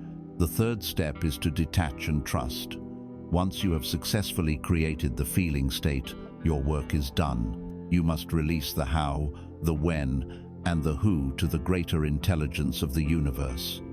Your job is to curate your inner state. The universe's job is to orchestrate the bridge of incidents. To constantly worry about how it will happen is to introduce the low frequency of doubt and anxiety, which cancels out your creative signal. You must trust that the seed you have planted in your imagination will sprout in its own perfect time and in its own perfect way. This understanding bestows upon you the ultimate power and the ultimate responsibility. There is no one to blame for your misfortunes. There is no one to petition for your good. Your joy and your suffering are not random. They are the harvest of the seeds you have been planting in the garden of your own consciousness. This is not a heavy burden. It is the ultimate liberation. It means that in any moment, regardless of your past, regardless of your current circumstances, you have the power to choose a new state of being, to plant a new seed, and to begin projecting a new and more beautiful reality onto the screen of the world. This supreme power is not about controlling the world in an egoic sense. It is about achieving absolute mastery over the one and only thing you ever truly have dominion over, your own state of being. To live consistently from this place of conscious, creative power, to be the undisputed master of your inner kingdom, regardless of the reflections in the outer world, is to embody a new and more evolved form of humanity. It is to achieve the ultimate goal of our entire journey. It is to become the sovereign self, living in a state of unshakable emotional freedom. We have come to the culmination of our great journey inward. We began in the throes of an unspoken war, a frantic and exhausting battle against our own inner world. We were a leaf in the wind, tossed about by every emotional current, a pawn in the chess game of circumstance. We have since walked the path of the alchemist. We have sat with the great emotional teachers. We have learned to see the world as a mirror, and we have begun to understand the profound creative power of our own consciousness.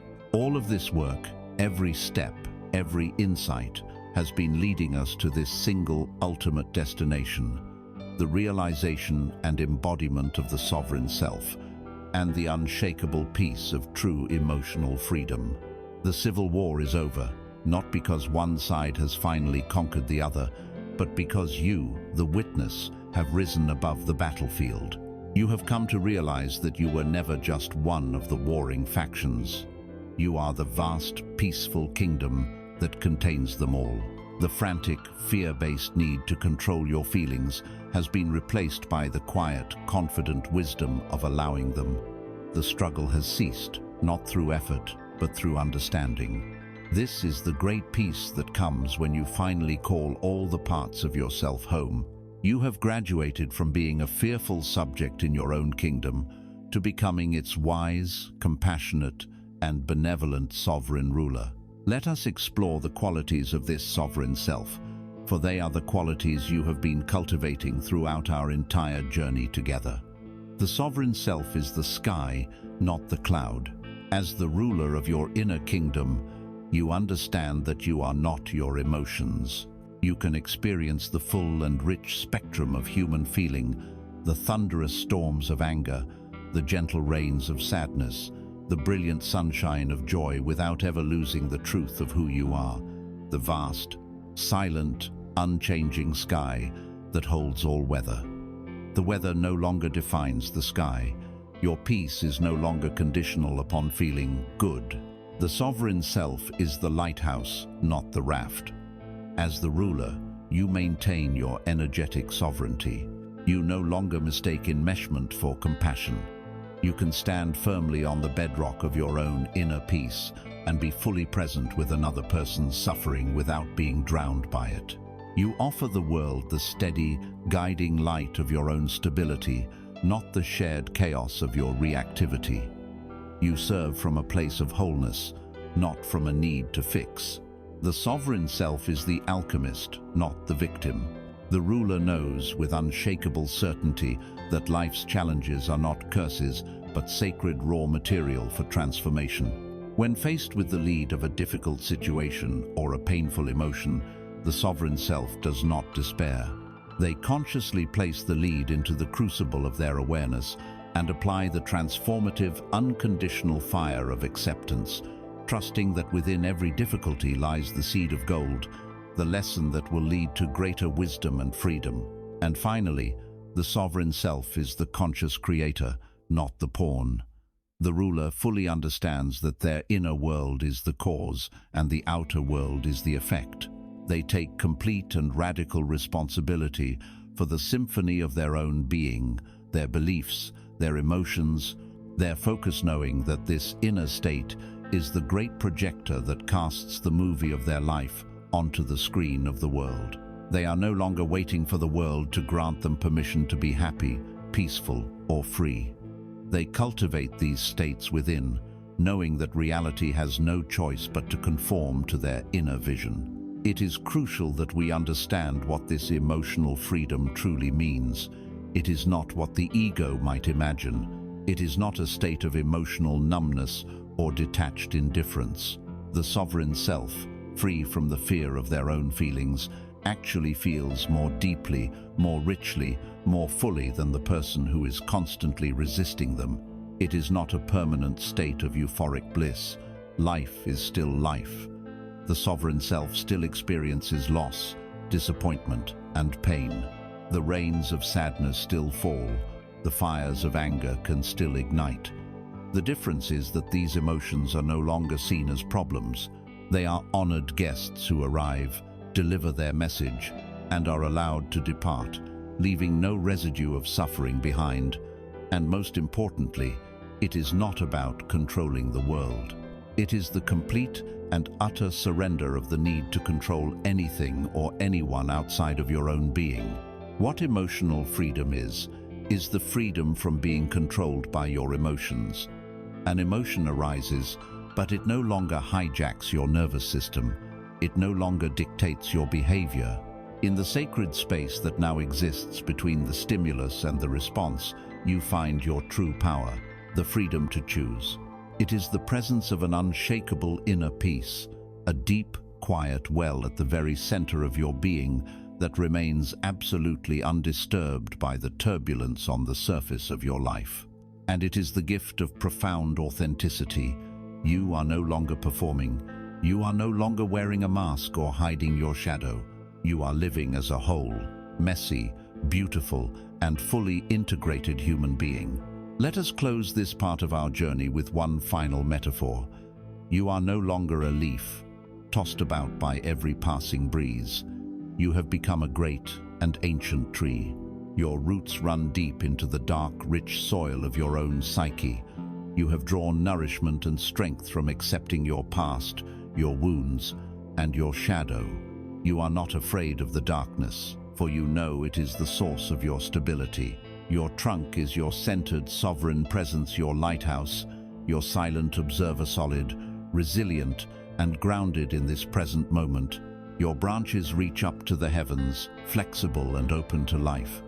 They can dance in the gentle breeze of joy, and they can bend in the fierce storms of adversity without breaking. And your leaves, your thoughts and emotions are allowed to follow their natural cycle.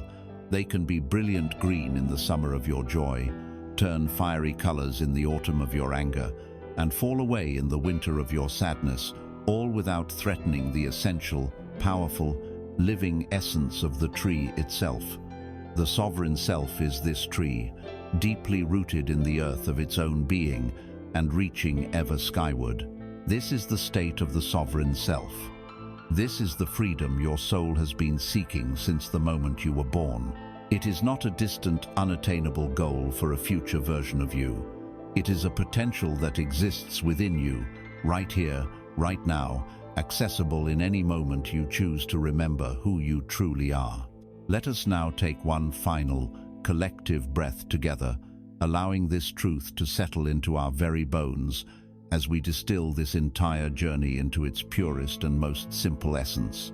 And so, we come to the quiet shore at the end of our long journey together. We began as a sailor, lost on a vast and turbulent inner ocean, feeling ourselves to be a victim of its unpredictable storms and terrifying depths. We believed our only hope was to fight the waves, to curse the wind, and to pray for the storms to cease. But along the way, we learned the secrets of the sea. We learned that the powerful currents of anger were not there to destroy us, but to show us where our true course lay. We learned that the thick fogs of fear were not meant to blind us, but to invite us to navigate by the stars of our own inner wisdom. We learned that the deep, sorrowful tides of grief were not meant to drown us, but to cleanse the shores of our heart and make them new again. We stopped fighting the weather and learned to become a master sailor. We built a new vessel, not of rigid control, but of flexible, resilient allowance. We learned to sail with the wind, to ride the great waves, to find the stillness in the eye of the storm. And then, the final secret was revealed. We are not just the sailor, we are the ocean itself, all of it. The calm surfaces and the dark abysses, the gentle waves and the mighty storms. They are all expressions of our own vast and limitless being. The journey was never about conquering the ocean, it was about realizing our own oceanic nature. So we are left with this simple, final truth. A mantra to carry in the quiet of your heart, a reminder of the sovereign power that has been awakened within you. Let it settle into your bones. I am the space for my emotions, not the prisoner of them. I am the alchemist of my own energy. The journey is not over. It has just truly begun. Listen,